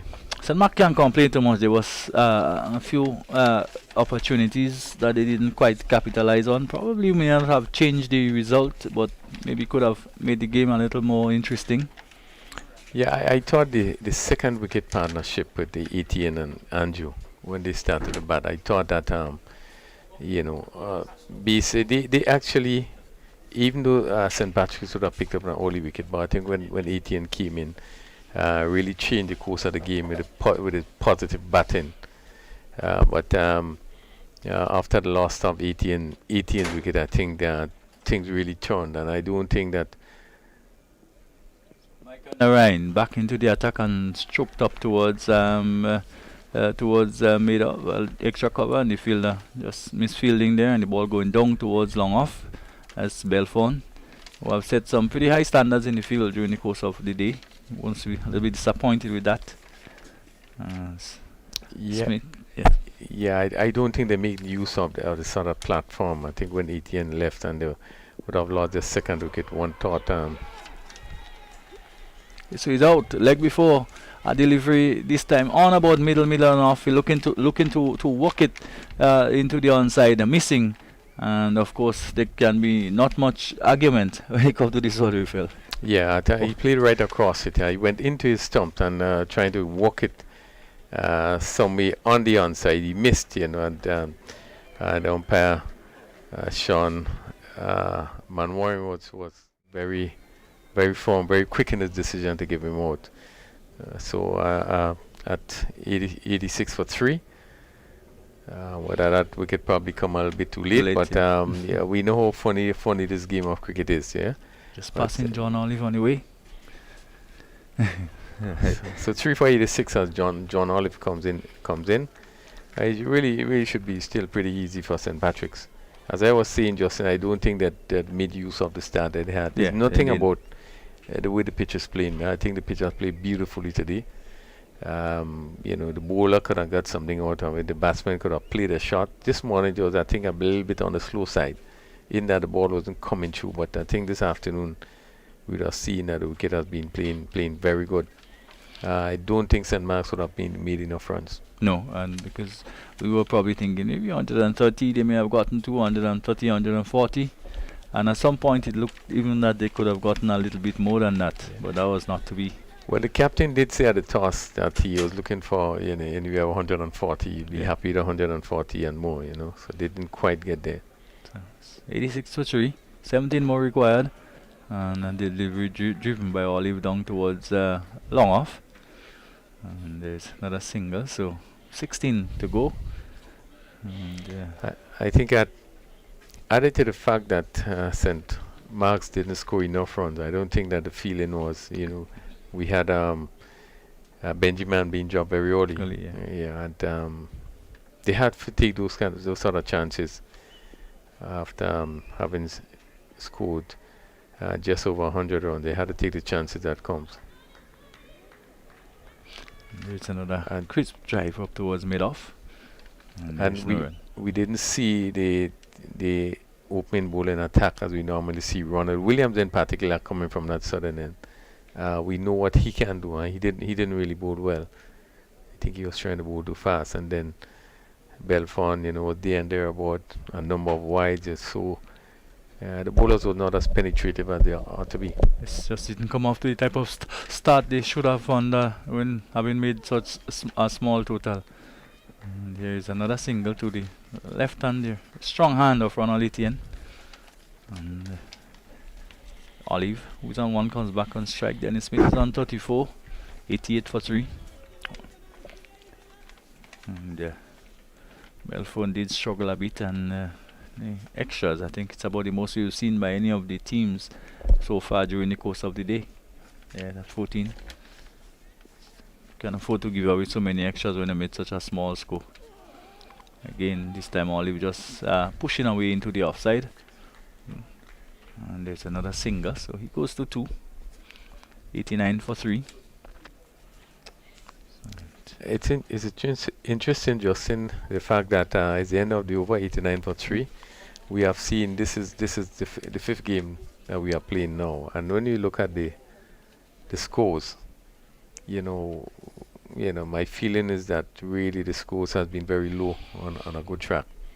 Yeah, we had it's always a good track. Yeah.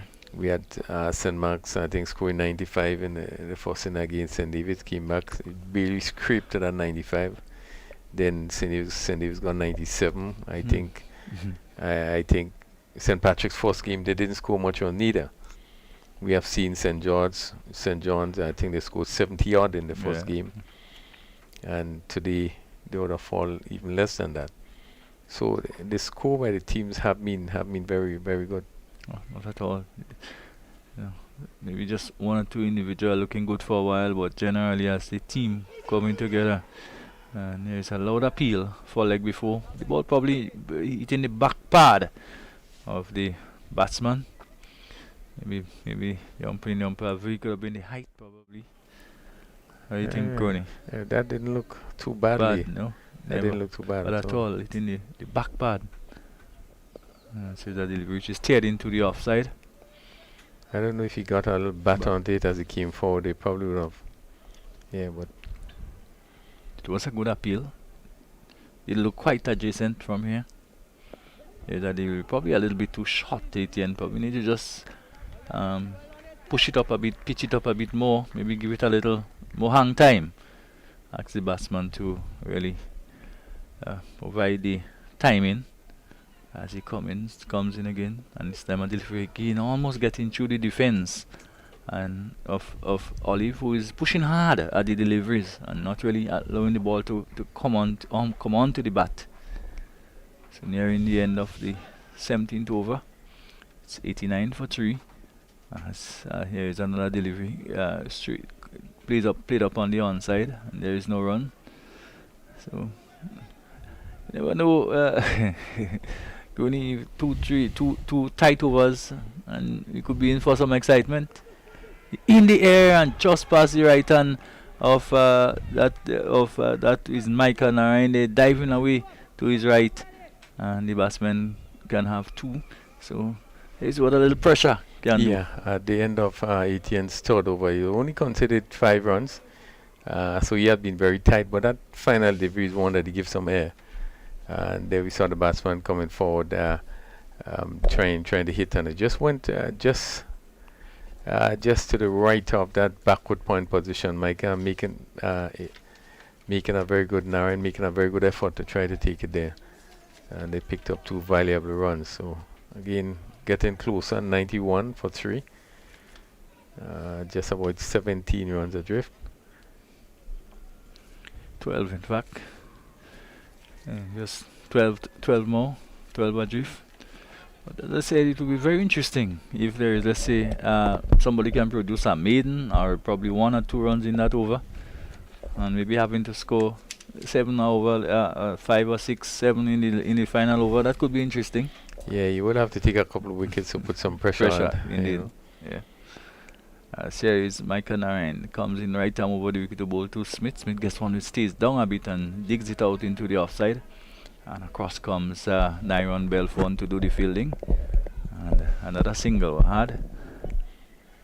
So 11 to go. Smith goes on to 35. 4 it is to Olive, who will take strike from Narayan. 92 for 3. So here's Narayan, moves in again with his shadows lengthening, comes up on bowls to Olive. Olive goes for the big drive down the ground. They're gone for 1. They wouldn't dare come back for 2. No, they won't. And that's what it remains. 1 run. So that's 1 more. Still, once it gets under double figures, I think St. Patrick will feel that yes, it's well and truly done. Yeah, it's basically normal cricket from here. Just there's a lot of gaps in the field. You know, the offside is the 4 players are long off cover, backward point. There is Smith and driving out towards Narayan, maybe just short of him, but by the reaction of the players and himself, he may feel that probably is a chance gone. Yeah, we need to just look and see what that replay, whether it reaches him, but I want to bet he did, because he seemed disappointed. He seemed to feel that he should have gotten that.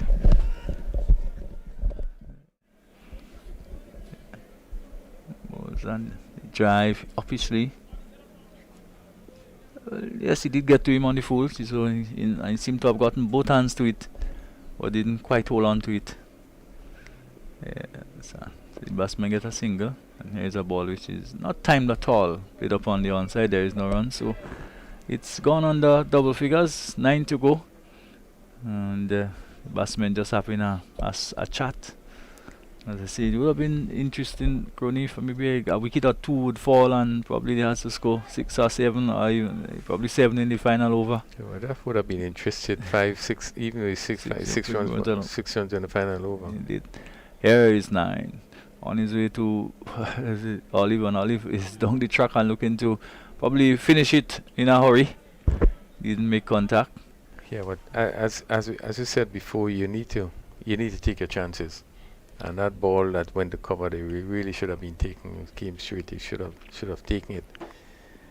And the fact that you just have just over 100 runs, you know, you have to try and take all the chances that come your way. And there is a delivery again, which is it over extra cover, over backward point. They're gone for 1. They'll certainly be back for a second, and by Olive. And not in control at all again on this occasion. Olive just coming down and having a swing and getting it off the outer portion of the bat, clearing the infield and getting 2 to take at the end of the over. 96 for 3, so only 7 now required. And one thing that no way St. Patrick could drop it from here. Yeah, we don't expect St. Patrick to lose from here. How many? 7 runs required? 7. And we have how many overs? 3 more overs to go. So 2 more overs to go and 7 runs. So what we have seen so many things happen in this game. You know, 2 wickets and a tight over where you have 1 or 2. Again, just come down. You know, Etienne going to pick up the attack. What they have been doing he had been keeping things very tight. His last over only went for 2 runs, and they got 2 when the ball was tossed up. Yeah. And he was able to look for the drive. Now we need to keep it very tight. Let's see as we look at the field, the one savers. If we have a short mid-off cover, probably can be in a bit more backward point, backward square like mid-on. Here he is. Ball to Smith. Smith comes forward and plays it defensively. Hard length there. That one was really nothing more Smith can do with that. So it's 11 deliveries. Here's a delivery driven up and could be some problems here. Oh, well, just managing to get in, but good work but from the rebound, the ricochet of Gangadin back towards Etienne, and almost effecting a run out. So it's down to 6. Hope there's no panic in the good work by Etienne. I think he was very quick there, and but probably a direct hit may have been interesting. Yeah, probably direct hit, but he looked confidently in. So 27 it is to Smith. Olive is on 7. So let's see what his approach would be. So here's Etienne to Olive, looking and going high, going hard. He could be caught. He should be caught. He's caught. Well, looking to probably to finish it in one blow and going hitting it high and hard. And a good catch in the end by Williams. Yeah, who came around. Very, very good catch. The ball hung in the air for a long time and probably swollen in the breeze. But he steadied himself and he took a good catch. Yes, a great catch by. He was really not in the best position when he took that catch. It was actually seemingly going over his head. And he was able to put his hand up and he really took it confidently. A very good catch taken there by Williams. And Olive there. Well, he's this sort of player that he's not going to push around. He's going to really try to hit. And there he was probably trying to finish it off with a 6, and good catch taken by Williams. So a little bit of anxiety again comes in. There's 6 runs needed. We have 10 deliveries to go. Yeah. And 6 runs in 10 deliveries. But I think what is good for St. Patrick's is that they only have lost 4 wickets. 6 in 9, yeah. And still the required rate is about the same. That the asking rate is about the same at the start of the inning. So there is I think what would be necessary, Etienne had 3 more deliveries and he will definitely need to redirect his field 1-3 dots of his field, and you need to no, I don't think he can afford to toss it up now. You need to try and be as tight as possible. So the field placement I think will be important. That fielder that is going to what I would call a backward point, backward square. The leg side, there's quite a bit of gap on the leg side, so it's interesting. You just need to keep it just among the off stump. Well, at best you would want to probably leave 5 or 6 runs, if possible, or 4 at the worst, well, the worst case scenario. 2 more deliveries and still 6 runs to go. So let's see if he can finish this over when they need 6 runs in the last over. We can have a really exciting finish here. Smith going for it there, looking to cut. Bad shot, maybe just the pressure telling on Smith. Drawing away towards the leg side and cutting. And you've seen the way batsmen have perished during the course of the day, looking to play shots to deliveries which sometimes are too far away or too close to them. Let's just have a look at it. It's short, it's outside the off stump, and it did have a cut. Series Etienne and Smith hit it in the air. He's just in front of the fieldsman. Could have done yes, and almost. Well, that's a vital miss. That's a catch that had to be taken there. I didn't think he carried. He didn't get to him. I think he tried to dive too early. He just had to step forward. Well, we'll see what replace is there. It's quite short though. He dropped quite short. Yeah, that's a really, really interesting one there. We're going to have a look at it again and see how close it is, but crucial miss, it seems, there. Again, Smith wasn't in control of this one as he came forward, and again, probably looking to push it to get a single. And it went to the fielder there. He's still going to try to see.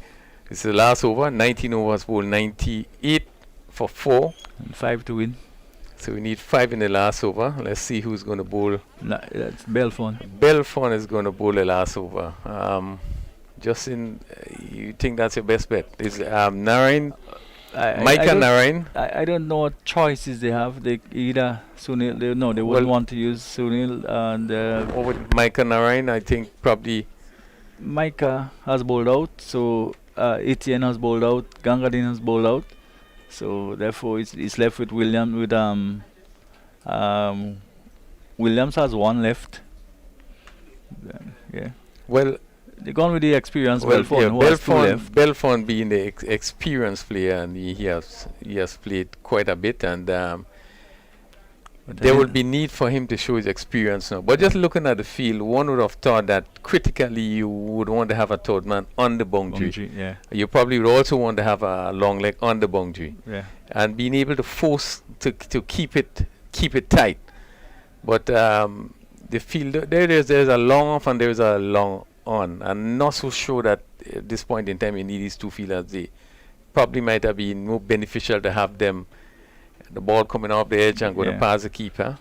Because one thing is probably for certain, the batsman who is Smith on strike, you would probably want to go hard at the first delivery, or 1 or 2 deliveries. Because if you can get the boundary, the game will be finished early in the over. Yeah, I think this is why these 2 areas say the ball coming off the edge. That third man, let's see. Oh yeah, there is a third man on the boundary. Yeah. Probably should have been finer. So while we are talking, Dennis George came out. Yeah. And so he's come out to join Smith at the fall of Belfon's wicket. So here is Belfon on his way to bowl to. That's just what we were talking about. Yeah. So there could be some real tension here, Crony. So 5 from 5. Yeah, I'm just concerned about the long leg here. Yeah. If he got that, he would have gone over his head. I think that's what he's eyeing. It would be harder to hit him probably down to long on. But let's see. I think they probably would have better ideas in terms of what they would want to achieve. So here is Belfon stops us. Probably just wanting to see the trigger movement of the batsman before he actually. Well, we've seen some changes. Let's see what's happening here. Just a change in our feelers. So Micah switching to a position where again, if it passes Micah there, better you stay back and give a single. Then you stay there. If it's a lot away from you, then you that's 4. So anything between you to your left or to your right will go for 4. You actually cannot stop one where you are, and you can't stop 4 if it's away from you. So it's these are the sort of a situation one have to be aware of. So here is Belfon again to Smith. Smith getting it into the cover area for 1, and so it's 4 from 4. So interesting game here. What about a tie, Crony? Really, a tie could be possible. All that is part of the game is pretty possible. Yes. But I think the key thing is how Belfon is going to bowl and the field placement. Yes. Well, Dennis George is left-handed. Yeah. One hopes he didn't bowl well to the left-handers. He did spray it down the leg side a bit, and now he has to really ensure that he keeps the discipline and do not really spray the ball down the leg side. A bit of a confusion with the field placement there. Yeah. I think it's important that the backward square remains for Dennis George. Let me see what else is being done. Now the third man is sent wide. Important, That's probably Micah will come into an extra cover region. There's nobody in long leg. And if you're going to keep his line, there's a 5-4 field at deep mid wicket. Really. Maybe the helmet would have been the best fieldsman here. Yeah, but here is let's see. Again, he doesn't deliver. Maybe not just feeling too comfortable. You get the feeling with the left-hander bowling in. Probably will be bowling into the left-hander with the ball likely to probably drift into the pad. You would want to maybe have a little more coverage on the onside. Yeah, you should have a long leg. Really. You don't like the position where a fielder is feeling there, what you call that, a short backward square leg sort of fine. You know, really no man's land. So it's 4 from 4. Then it's George on strike. He has not yet faced the ball. Even the cover is fairly deep, and these players want to be in a bit more. Important delivery to George. George pulls it in the air, and it goes down towards. There will be 1. They'll come back for 2, and that's an important 2 there for St. Patrick. And so that basically probably the straw that break the camel back. These 2. Yeah, just 2 runners. Couldn't he probably should have maybe gone around the wicket and tried to cramp George for I would have tried to bring the ball right up instead of putting a length delivery now. Yes. They can't afford it, and there's no adjustment to the field. Yeah. There's really no adjustment to the field, which is sort of strange. Series Nyron on his way to bowl to George. George gets 1 pitched up, and they will pinch another single. So it's 1 scores are level. So they need only 1 from 2 deliveries. And you know, you would have thought that a situation like that, 1 was going to tie, you're going to bring your fielders in. Yes. So at least you would try to stop the run, make it difficult. Yeah. Maybe a run out, as the case may be, but there were no adjustment to the field, so it really was easy. Whether he played the ball or not, they could have afforded to run through, steal a bye, as the case may be. Because at the end of the day, anything passing the inner field will be 2 anyway. So could have probably just done what they're doing now all year. In fact, I thought over the over they could have really closed the field in. Yeah, they should have. Yeah. So.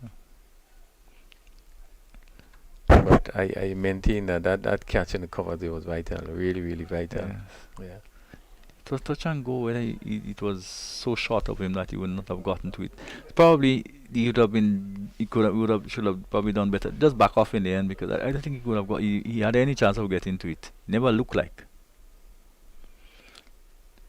So could this be it? And here is Nyron bowls to Smith. What will the umpire do in this circumstance? Did his hand go over? He appealed for a run out. The batsman was backing up too far. And what will be done? The umpire didn't make a decision on it. Yeah, well, he has to give him out. Yes. Yeah, you don't have a choice. He has to give him out.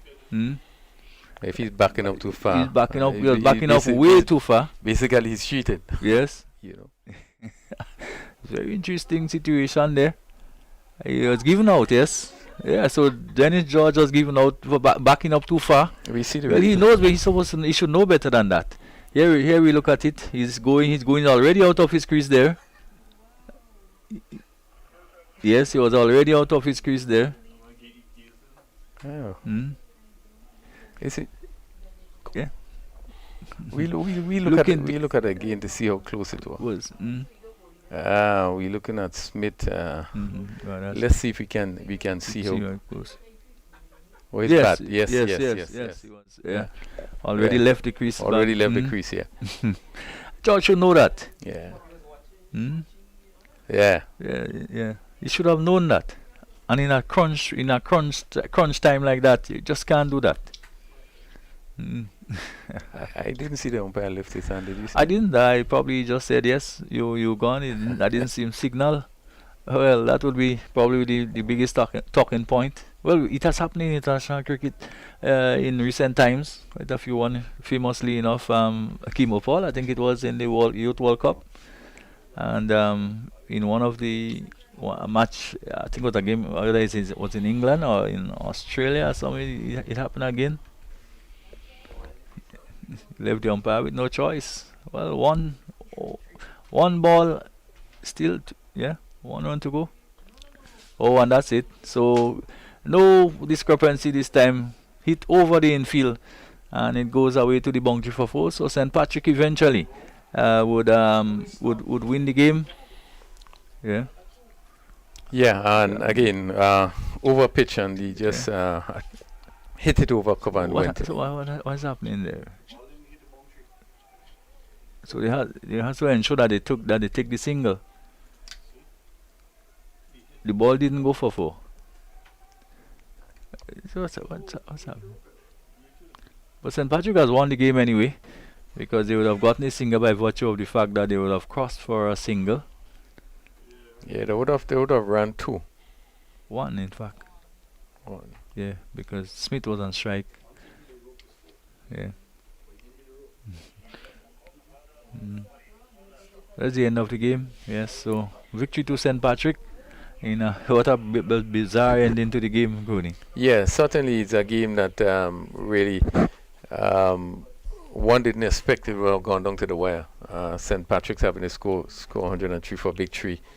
At 150 out for 1 wicket, one felt really it was, could have been scored very easily, not coming down to at least the last over where they needed 5 runs. But again, I think St. Mark's would need to take would be disappointed. The fact that I don't think the bowling was penetrative. We saw Belfont started off and really didn't bowl that well. They was able to pick up one early wicket. And then we saw that Williams, who we know normally line and length, little movement, again, he also didn't bowl well. So the bowlers didn't bowl well, with the exception of ATN, who continues to keep things very tight. We know what he can do, and he was keeping things very tight. But the fast bowler really didn't bowl that well. And Narayan and such, I think made it a little easier for St. Patrick's to get to the runs. And it tells you something.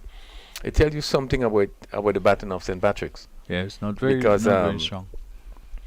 They should not have struggled to get 102, and the pitch was playing very, very good. I mean, and struggling the way they did it. Yeah, the way they struggled to get at the runs, doesn't all say good about what they possesses. I think St. Mark's today was off. Their bowling attack was off, and they didn't bat as well as I know that they can bat. Sure. I continue to say when I look at ATN and I look at Andrew batting, they seem to be in total control. They would actually dominated the bowling, and the wicket of ATN really would have turned the tide, and they would have certainly lost their way there, and nobody actually stood up to try to push it on. The captain did say that Mike and Narayan did say that he wanted 140. They had a start that could have get up today, but they didn't get up to 140. And I think the fact that they only scored 102 from the beginning, I think it was playing catching up game. Yes, so we'll have a chat downstairs. A few people have been lined up for a couple of interviews coming to the end of the game. But St. Patrick at the end of the day, 103 for 5 in response to 102 for 5 posted by St. Mark, winning the game. And very soon, Pastor Stevenson will be speaking to Dennis Smith. Okay, over to you, Pastor Warm. Yeah, Dennis, congratulations. You saw your team home. It was a little bit scary, wasn't it? Yeah, at a point in time it was. Yeah. Well, you got the man of the match, 31, 39, beg your pardon, couple of catches behind the wicket. What was it like for you today? Well, it's always a pleasure playing here. Always a nice batting track. So you just had to come out to the A game, and you always have time, more than enough time that you think. So that's why I try and take it and walk it down to the last over. Yeah, but were you a little bit concerned that you got it so close to the wire? Yeah, the last wicket falling there with John.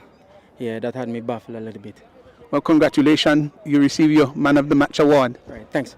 Look at the camera first and you turn to me and take a picture. With the camera? Okay, Let's go ahead. We just give you a blanket. So just turn around, you can go, just turn around. So I don't give you the money now? Again, all right. Speedy. Yeah, thanks, Master.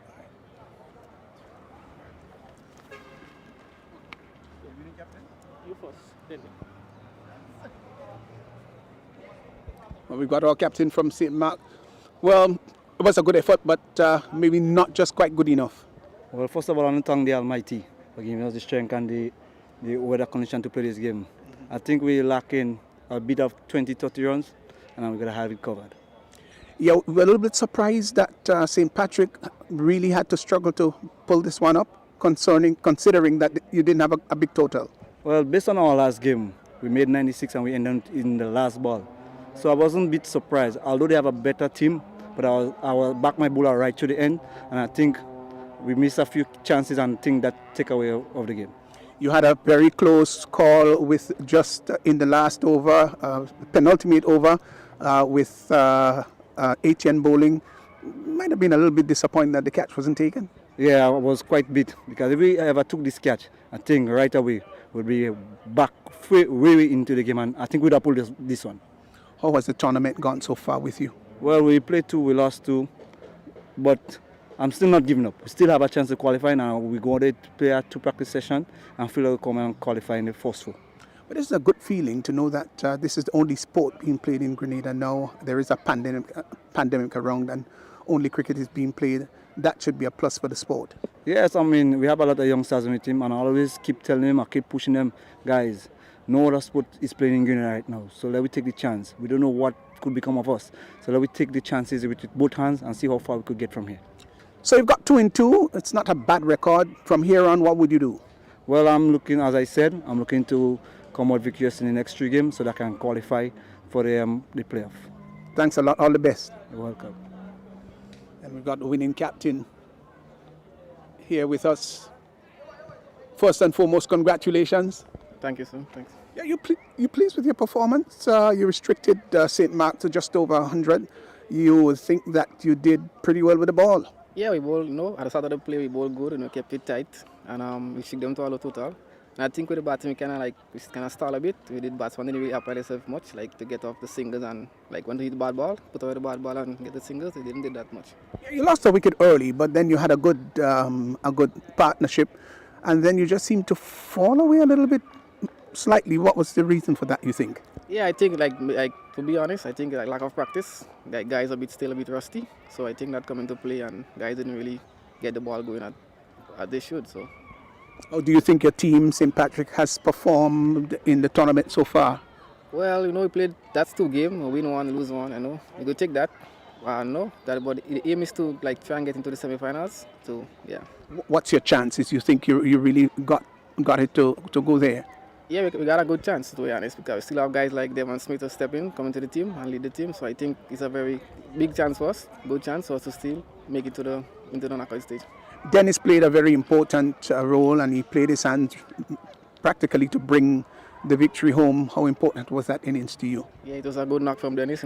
Hats off to him. You can show that you can see that he brings experience into the team. He lead the team, but right to the end and bring it home for us. So and the overall teamwork, are you satisfied with it, or are there much more to go? Yeah, still a lot of work to be done. You can't be too hard on guys because I see lack of practicing. So yeah, more work to be done. So thanks a lot. Hope that you do well in the upcoming matches. Yes. Okay. So those, of course, the 2 opposing captains and also the man of the match. We go upstairs for the final bit on today's match. Pastor Warm, we have come to the end of our second match for the day. St. Patrick's just getting home, beating St. Mark's by 5 wickets, just 1 ball to spare in a very tight finish here today. Justin, just to look back briefly at the game, St. Mark's batted first, scored 102, and St. Mark's actually won the toss and quickly elected to bat on, I think, a wicket that certainly looked encouraging for batting, and get off to 102. Yeah, well, I mean, the pitch for sure cannot be blamed for the low score. I think, as the captain rightly said, the St. Patrick captain also reiterated by the St. Mark captain that they didn't think they get the justice to the chance when they had to bat. The St. Patrick captain, the captain of St. Patrick, did say that he think that they're a little bit short on practice, and that may have been one of the reasons why they didn't bat as well as they ought to. But all in all, I think these scores normally make for very interesting matches, as it turned out to be. And at the innings break, I remember it was said that it may well turn out to be a rather close game, as it turned out to be. And I think at the end of the day, St. Patrick would have gone ahead by securing that win, and a very important win for them. And they're looking forward probably to the return of their pro, Devon Smith, and hopefully that will pull them through. St. Mark has some work to do because they probably know will have to probably win the remainder of the matches or three of the 4 matches that they have left in order to make it through. Yeah, 102, and St. Patrick's having to chase 102. And in terms of the batting, one never expected that it would have come down so close. But to say something about the batting, and I would say the batting of the St. Patrick's team, not even the bowling of St. Mark's team, the batting of St. Patrick's team. Yeah, well, I mean, as you said earlier, you know, it's cricket, and yes, it was 102, but anything can happen in this game, especially the short format of the game. Anything can happen, and it's easy to bring anything can cause panic, and whenever maybe there is panic, strange things happen. And probably St. Patrick at some point seemed also to felt the pressure and didn't play as probably approach the game the way they should, the innings the way they should. All right, thank you, Justin, and thank you very much for joining us today. We had 2 games today, beautiful condition down here at the stadium. St. Patrick's winning the second game, and we saw St. George's winning the first game early on today. So we do look forward for you joining us tomorrow. We have a doubleheader. St. George's plays St. Andrews. We expect that would be a keen contest. Starts at 9:30. We should be on air with you just about 9:15. And our second game for tomorrow, St. David's takes on St. Patrick's. So we expect 2 competitive games tomorrow, and we do hope that you're going to join us then. So from all of us here, we wish you the best for the evening, and see you tomorrow. More jackpot money, more reasons to play this game. More money for way. Super 6 a bigger jackpot game. Now you love Super 6 even more. With more money. To the jackpot galore. Play more, win more, have more fun. With more jackpot money, Super 6 is my number 1. with the new and improved Super 6 game, the jackpot keep growing and growing. I'm growing. More jackpot money, more reasons to play this game. More money for way. Super 6 a bigger jackpot game. Super 6, bigger jackpots, more chances to win.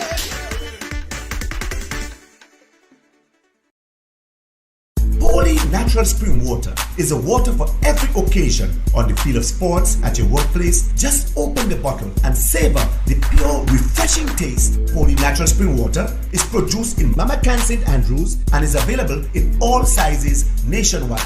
To order, telephone 444-7654 or 533-7654. Holy natural spring water, Grenada's purest bottled water.